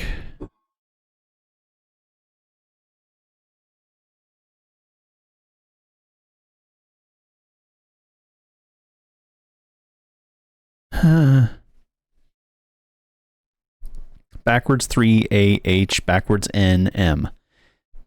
3, or I guess it's a normal 3. 3 AH, backwards N M. 3 AH, backwards N M. 3. Well, I'm out of ideas.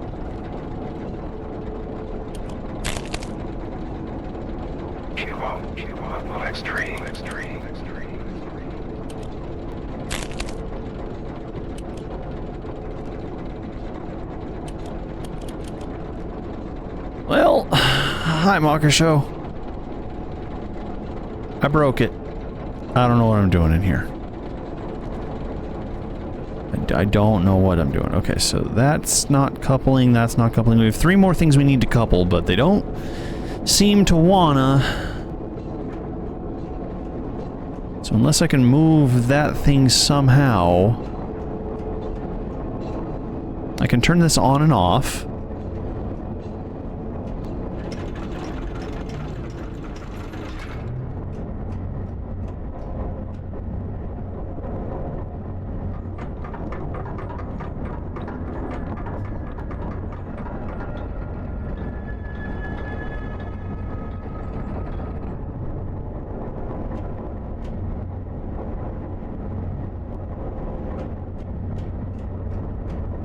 Did that do something?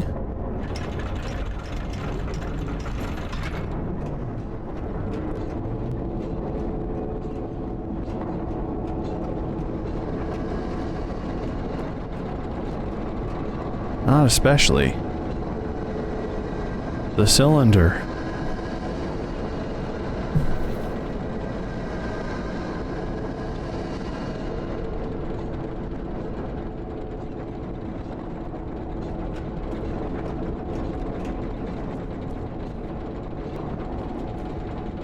Hello, lobster fly.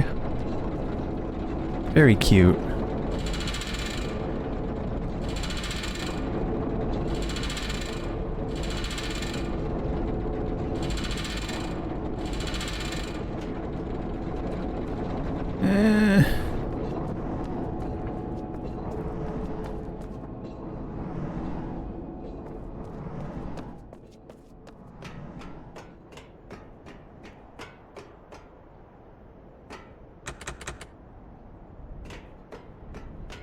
Did I affect?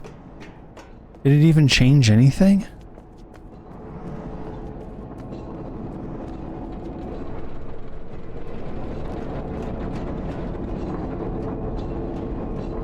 Watch your head.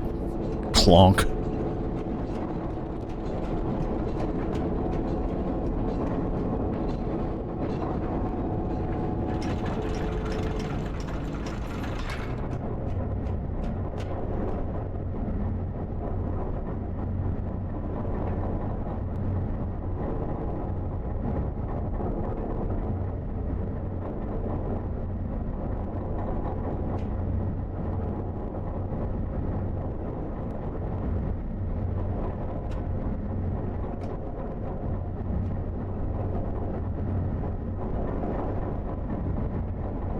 Okay, I did do something, because now I can't move this wheel at all. And previously I moved it.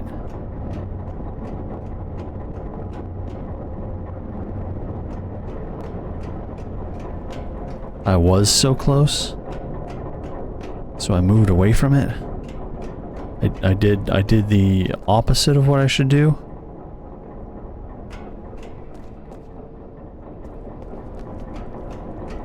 Amazing how much longevity these car batteries seem to have.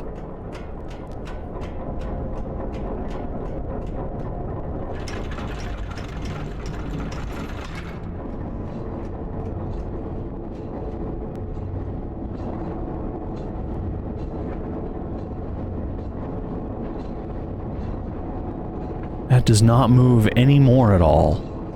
It's weird that it moved again in the first place.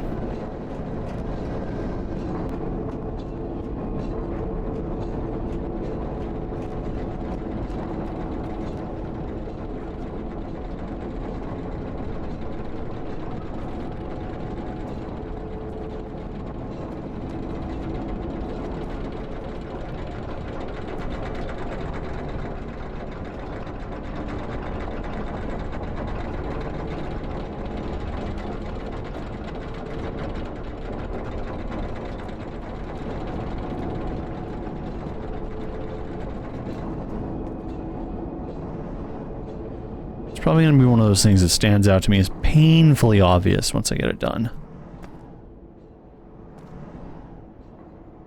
Zilla, hello, welcome.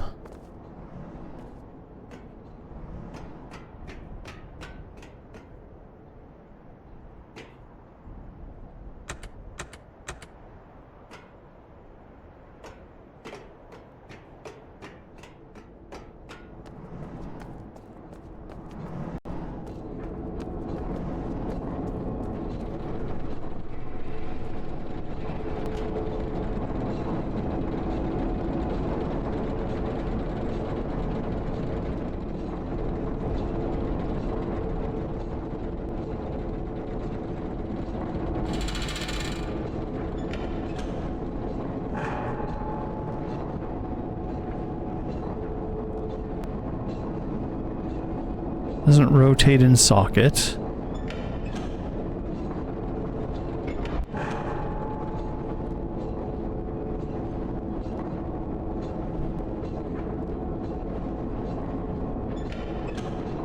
No, come on. There it is. It's coupled. Why?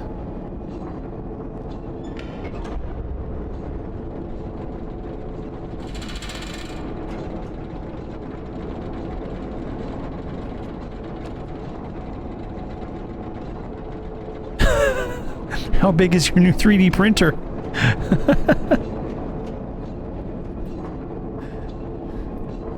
Congratulations.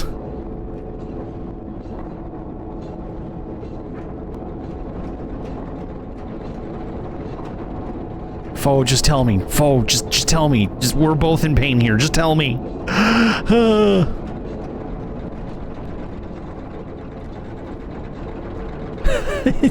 Yeah, but those are like industrial size and you'd have to pretty much special form them. It's on the center platform?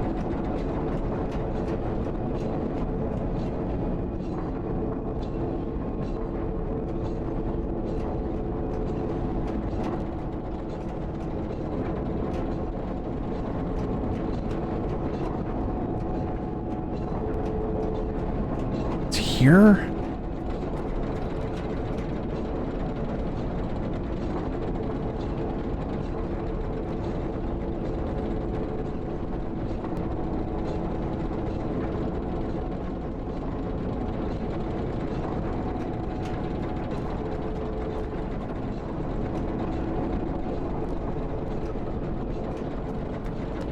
Okay.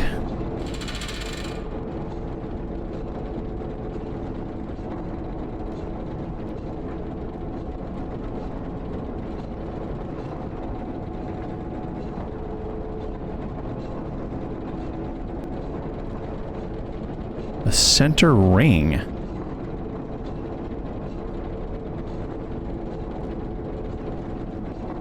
This is the only thing that lights up.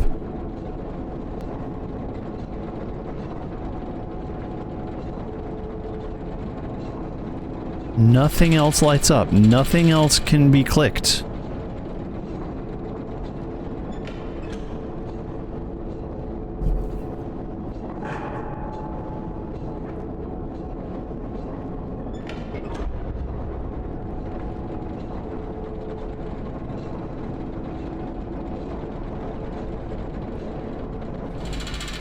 I believe you, but I think we're missing something before we can do that. I just don't know what.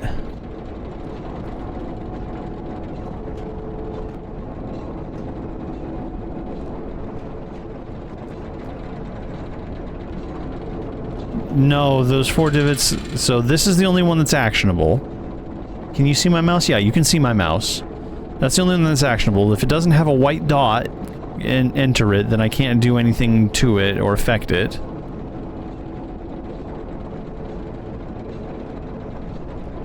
This is the only thing I can do anything with.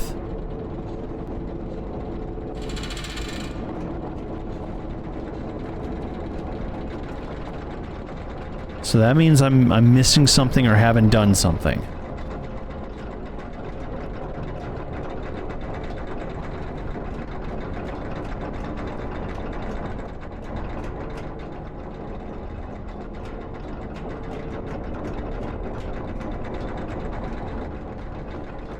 I'll give that a try.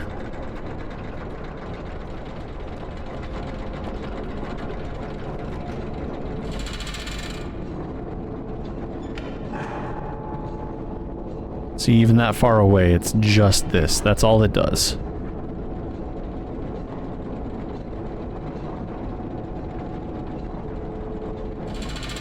Whoa! What? There needs to be more than just that. That can't be it. There needs to be more than that. That is such a wow. That's not okay. There needs to be some other hint, some other clue happening there, because there's nothing that indicates you can rotate this thing. I'm glad we did it. Thank you. Thank you so much. Yeah,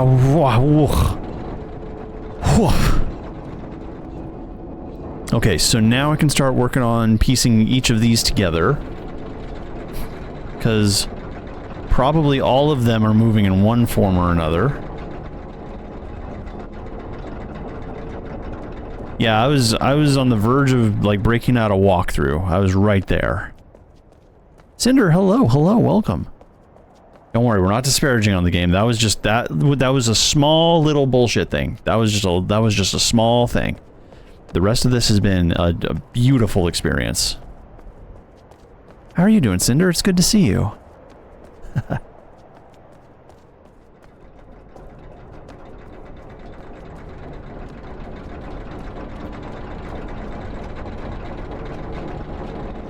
Hey, you know what? We got there. Thank you. As a team, we're wonderful. Now, what do I do about this?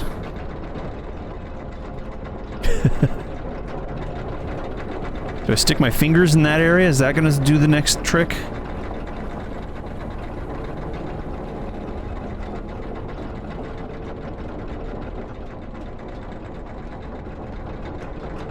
What is the purpose? What have we achieved? So maybe I can use that... No, because that thing still isn't coupled further out.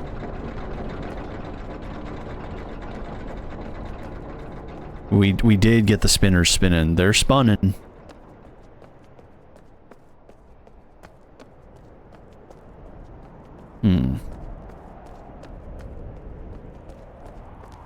What do you plan on 3D printing with it, Zilla? Sounds like you got like a business level size one that you plan on doing some big projects with. At least that's the vibe I'm getting.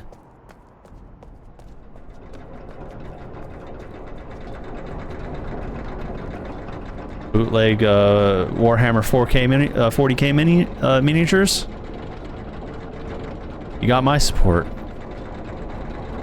You also have a lawsuit, but you have my support.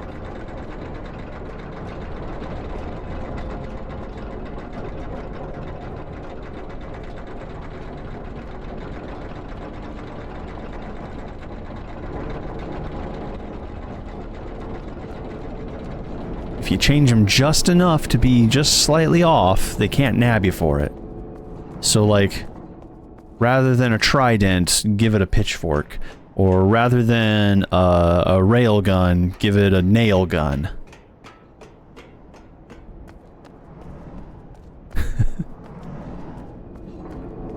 War mallet. Battle mallets.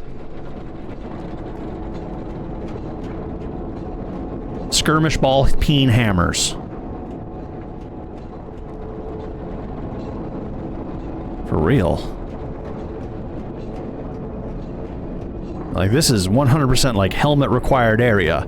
Ka-konk. That'd be enough to kill a person. Okay, so we got more spinners a-spinning. But they're not engaging past a certain point. The only one of these I can climb on so far... Well, actually, there's two I can climb on, isn't there? Yeah, there's one that's a little further. We just gotta do a teleport to it. But the other one, the one we were just at a second ago, I didn't see anything I could affect there.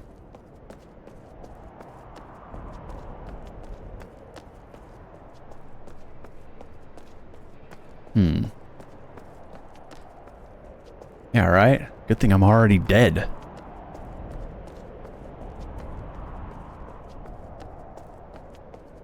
Okay. So yeah, that one's functioning now. What do we do with it? I don't yet know.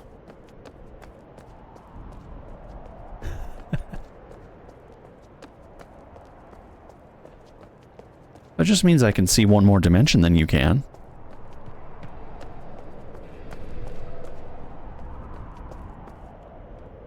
You all can see three-dimensionally. I can see the passage of time.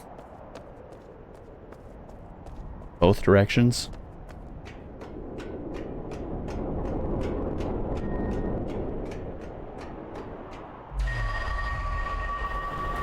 One or two levers that were refusing to move earlier? Potentially, yeah.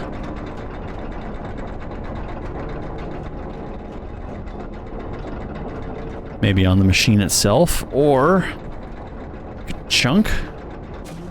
There we go.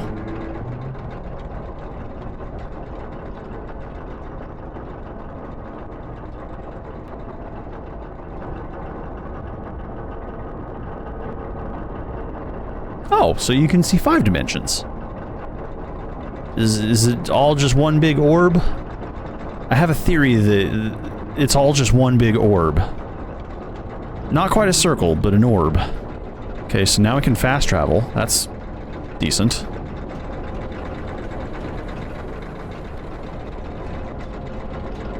What does purple taste like? Robitussin. Listen, we all knew, alright? That's not a surprise to anybody. Well, it's okay. Maybe your face will grow a little bit more as you get older. And then you'll have room for the next two.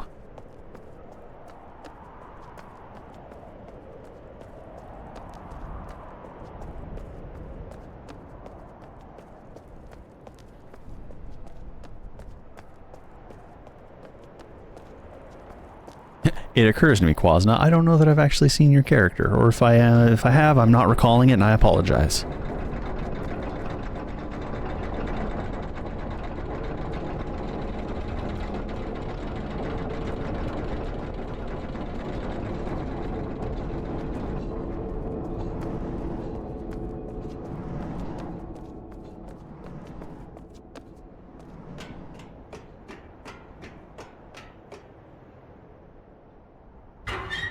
Whoa. Okay, that didn't... Alright, yeah.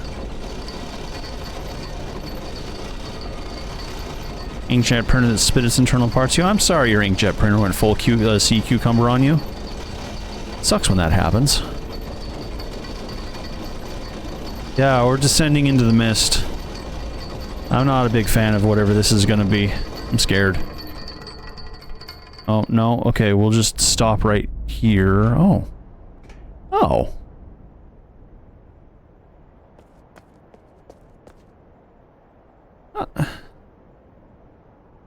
Huh. I guess we don't need to use the other teleporter, but what did this one achieve for us again?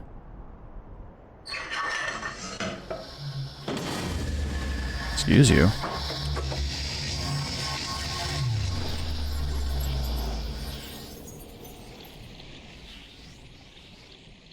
Well, like, the good thing about, well, not resin, but the good thing about, like, is it PCB?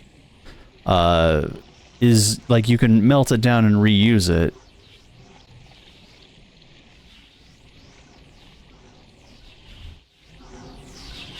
Sometimes.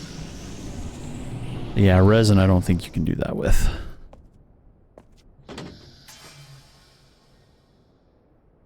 Okay, so that's not exactly critical.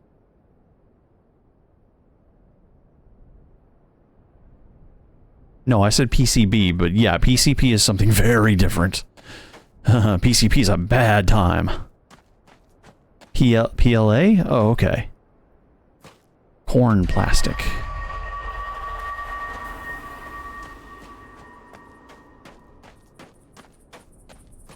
I'm approaching the major conceit of the game. Okay.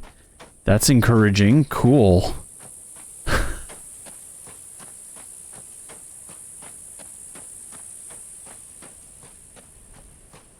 Is it something that upsets people? You don't need to tell me that, not right now. I'll get angry when I choose to get angry.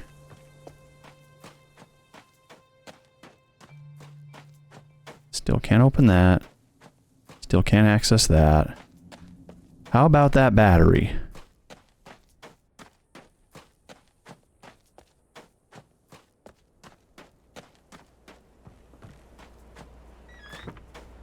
Who's there?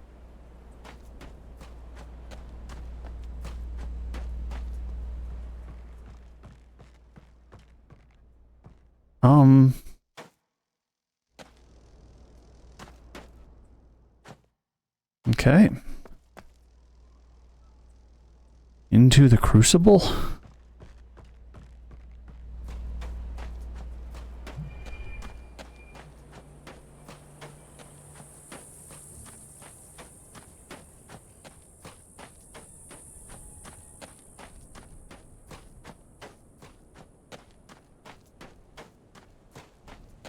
Sir, will you yell at me some more, please?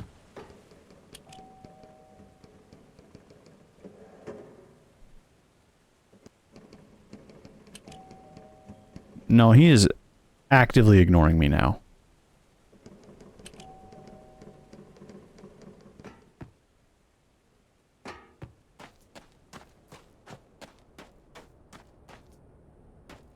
Okay, how did that change the world around us? Or do I still need to be in the other place? I might still need to be in the other place, because I don't think that really did anything different. We brought back a relatively ineffective thing. There is stuff to do here. And not in the world we were just in? Okay. We can go back here.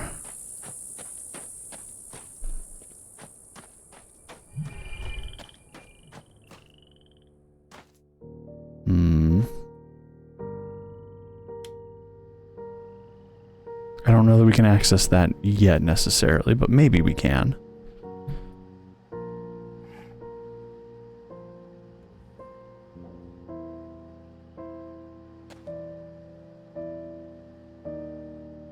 $15? Is that what that's supposed to be? I don't know. We're going to try the number 15 and see what happens.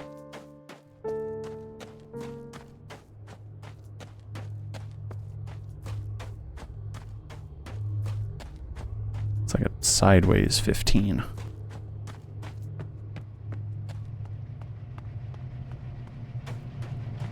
Angularly.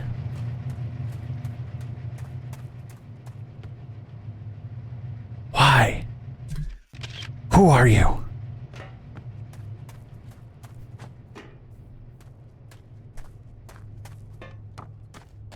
Pocket Paris, hello, hello. Flip it over for Area 51 aliens. Okay.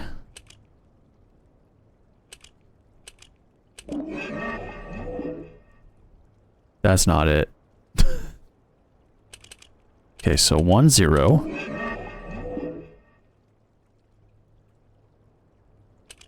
Okay. What's a 1 then? So 1 is just that.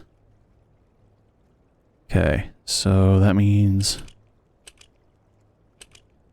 2. It's that. That's interesting.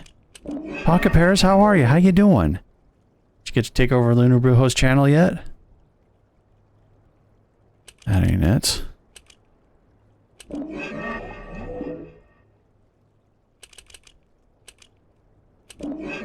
This is gonna annoy me. Nearly there. I am having a good one, thank you. Well, until we have to deal with this thing. This thing's annoying me a bit, but otherwise I'm doing good. Okay, so that's not it either. 7. Huh? 8. 9. Okay, let me take a look at my photos really quick. So it's those ones down there.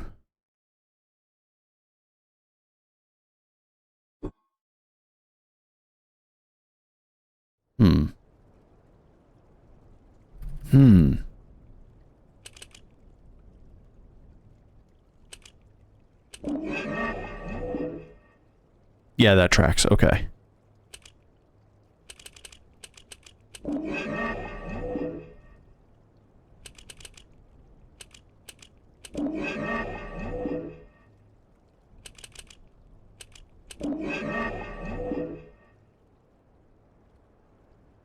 Huh. We did get into her house, yes.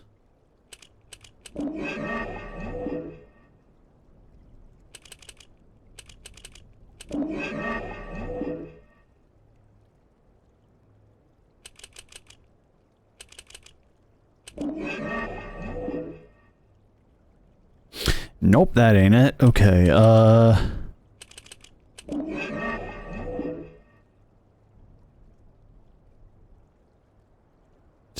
need to shift it down 1. Like, everything here needs to be down 1.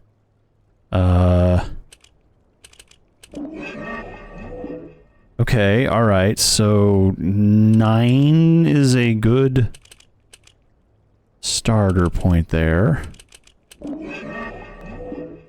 Yeah, well, okay.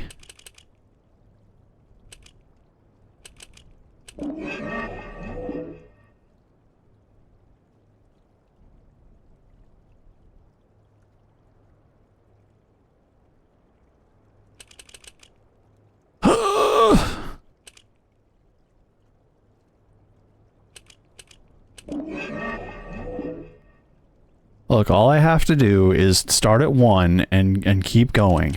How many digits can this go to? It can do 3 digits. Okay.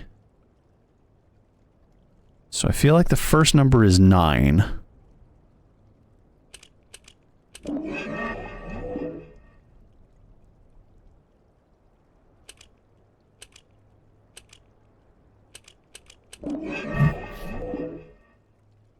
Okay.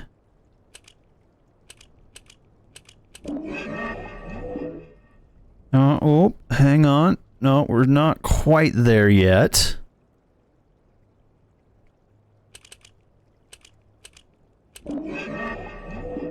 Now we're just being silly.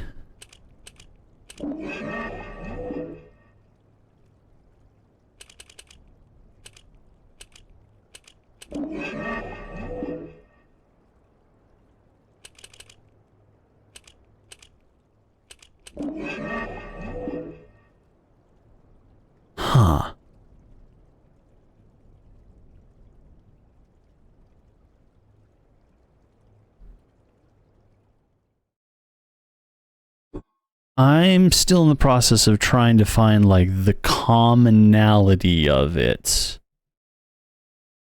You know? So all the rest of these are unconnected otherwise. Except for these 3. Except there's not even a dot here. There's a dash there. How does that work?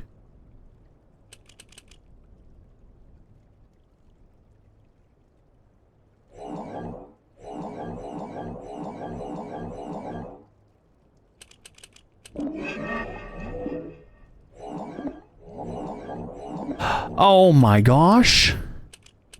I can just enter it!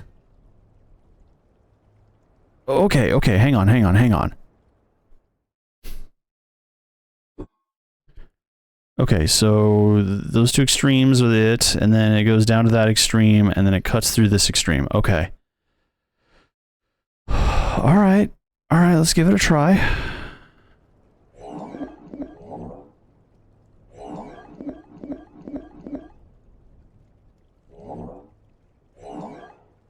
But it doesn't go there. 642? Is that right? No, that can't be right. Hey.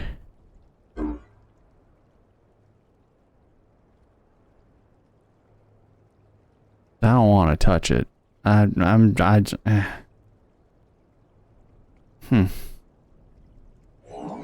So we know that that's like that.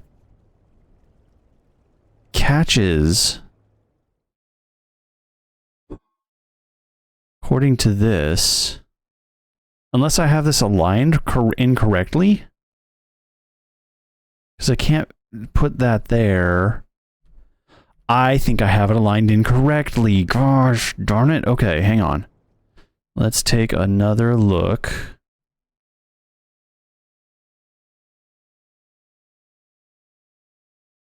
I think maybe it's supposed to be in the center. I don't know if I could have done that.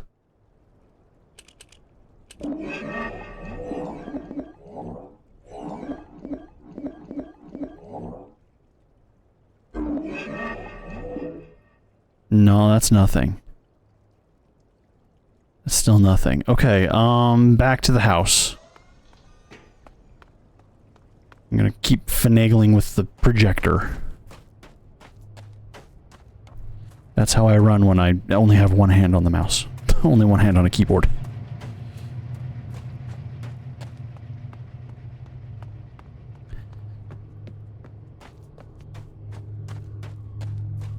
Ebony, hello. It did correct it to a number, yes. But it wasn't the number we were looking for. Also, I gotta quickly adjust something real quick. Hang tight. Okay.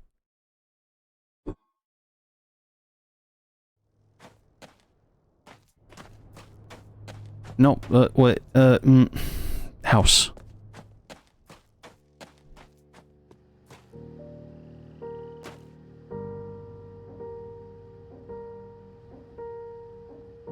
So that won't work either.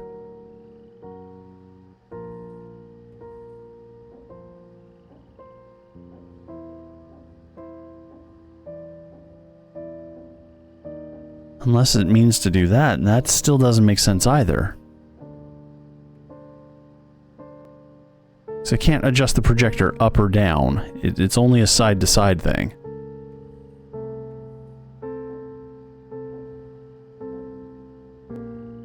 Because then that one's missing a dot too. I don't know, we're trying to enter in this symbology into the dots system and then see what it kicks out at us, because there's a 3-digit code we need for a place.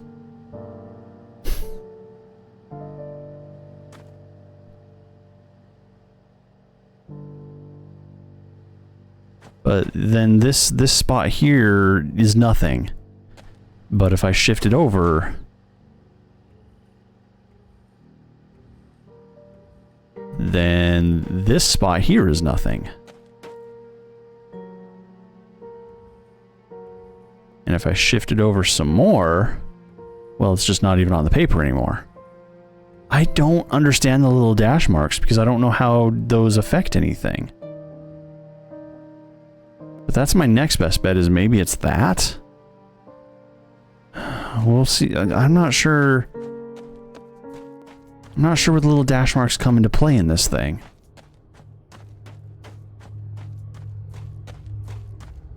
We know it looks like a 15 at an angle, right? But that's kind of it. And we have only those two options available to us.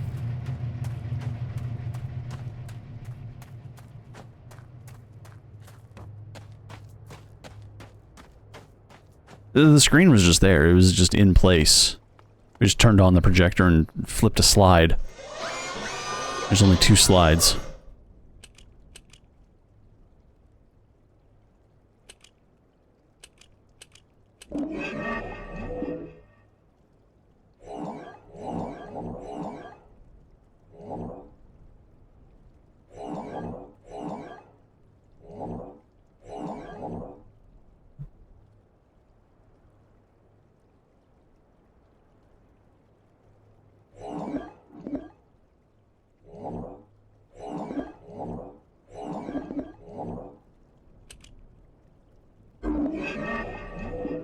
So that corrects to that, which is still nothing. And then if I just do this, it also corrects it.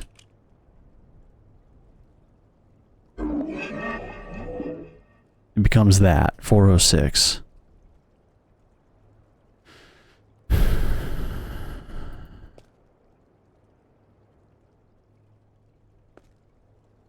What game about? We were abducted to an alien planet, and now I don't know what. That just seems significant. I don't know why.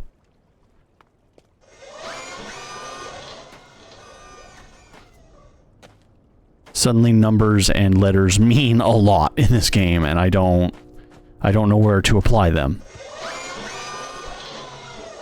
Go back to the projector? Sure. Just 1 second.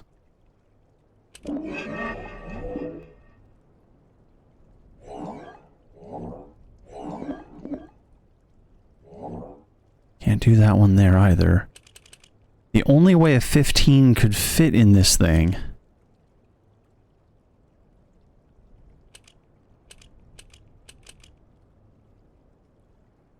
is if it's in the very center, but the projector won't let it be in the very center. I have 2 choices.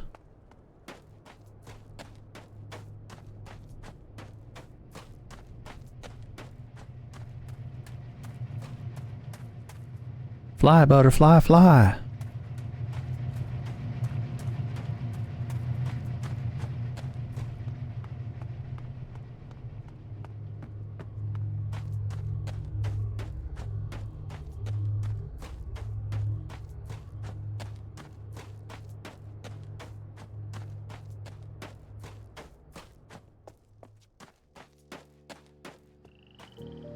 Okay.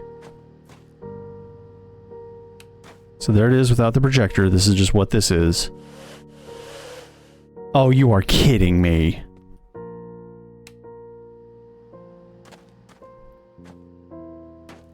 But that means you, of course it could fit in here in this, like this, but it does nothing. Or maybe that's the takeaway. I am supposed to do this and then just take whatever the code is, which is 406. Right? It was 406? I'm 95% sure it was 406. Where was the thing that had 3 buttons that we needed to press? There was a place that had a keypad that we needed to enter 3 buttons into.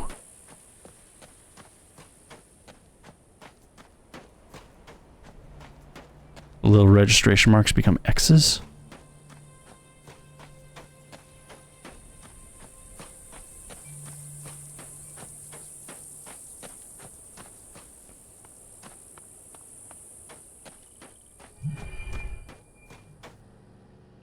Oh my goodness, they do.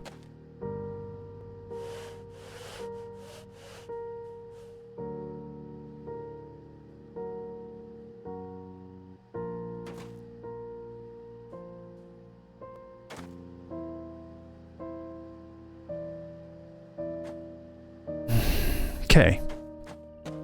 Alright. 406. 406. Wasn't in there. That's the bar. There was no key code thing up there. Not in here.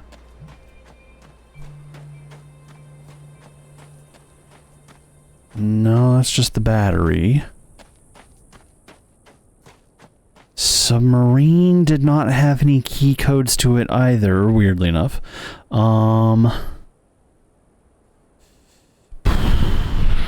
Okay, alright. See, that one I'm not actually going to be too harsh on, because I did get there eventually, what with the screen pulling thing. That one I did manage to, like, stumble a little backwards into.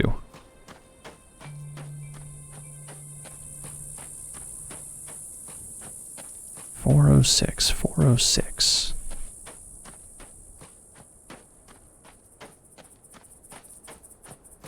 Hey, don't we all?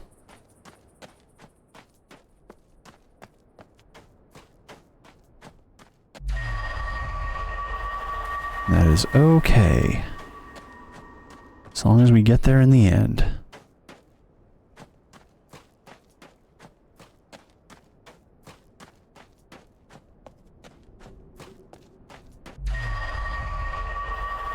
Where even am I going? I don't... Oh, come on, Erie. Come on. Figure it out.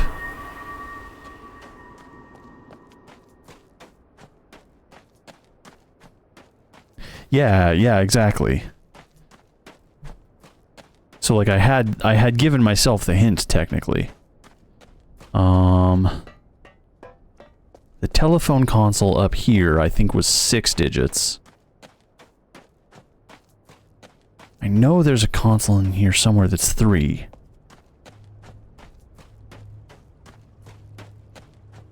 I'm gonna double check this up here.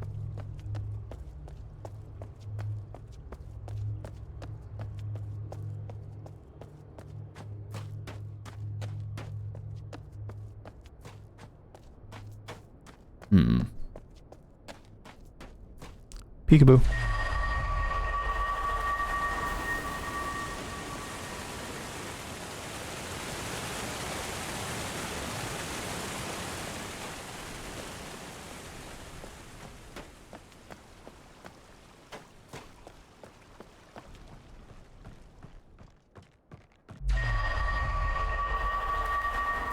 Where am I going?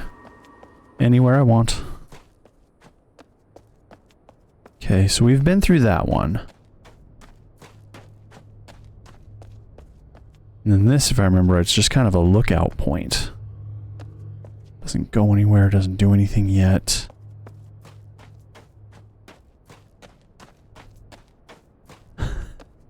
Are we all entranced by the mystical chimes it makes? Just a little bit. It's good. It's really good.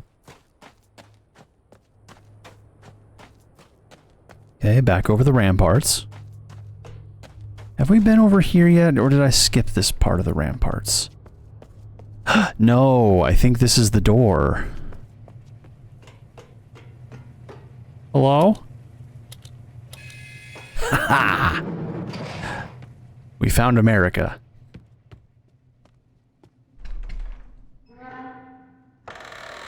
Open, please. Nice. Good. Very good. Joseph Vermeer. More exposition. Elevator.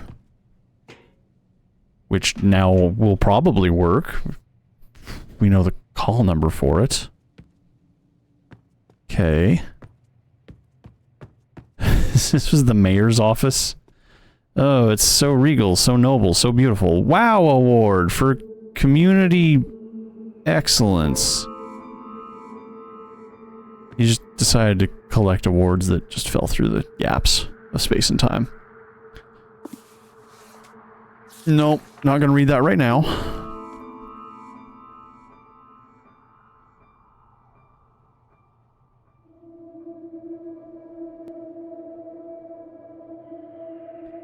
Feels mildly significant.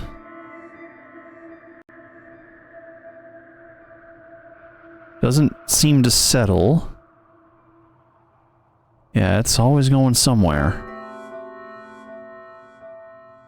The warped mask? The bust? Oh, we got music. North, east, south, and ost. Ost.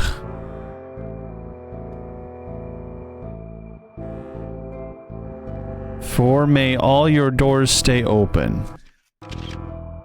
Nerd. Stop, I only need the one picture.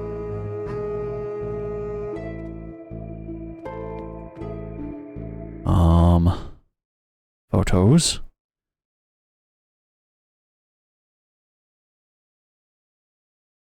Well, hang on. That one at least shows the whole license plate, so we'll keep both photos this time. Hello? Oh. The sphere. Mayors. Luther Roscoe, Karl Hunroth. Gee. What is this 00BH? 03 before what? After? Before Hunroth and after Hunroth. Really? And I'm guessing this is days rather than years, because that'd be a very long time. Hunroth thought very highly of himself, apparently.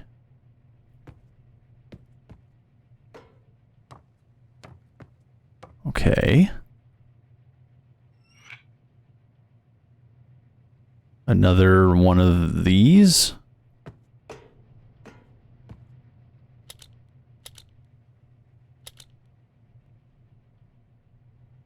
Just in case I entered this place through another means? Through the elevator somehow? Elevator's still dead. Oh, elevator go down. Elevator still dead. Okay, never mind. Elevator not go down. We gotta figure out the code for the elevator still, but that is wildly quickly approaching. That is an industrial strength hemorrhoid pillow. God damn. Jeez. Why would you need one that bad? That's serious. Okay. But we have opened up access things for stuff.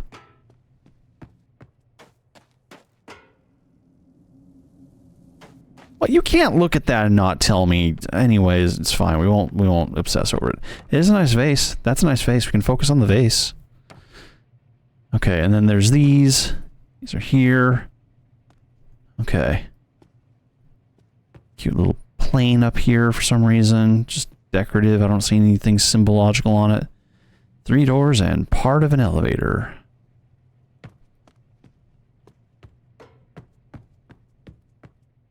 I have a feeling that... I mean, well, we have to read things, but that'll open up more for us. This also seems significant somehow. Every time I step through this area, the music kind of gets intense.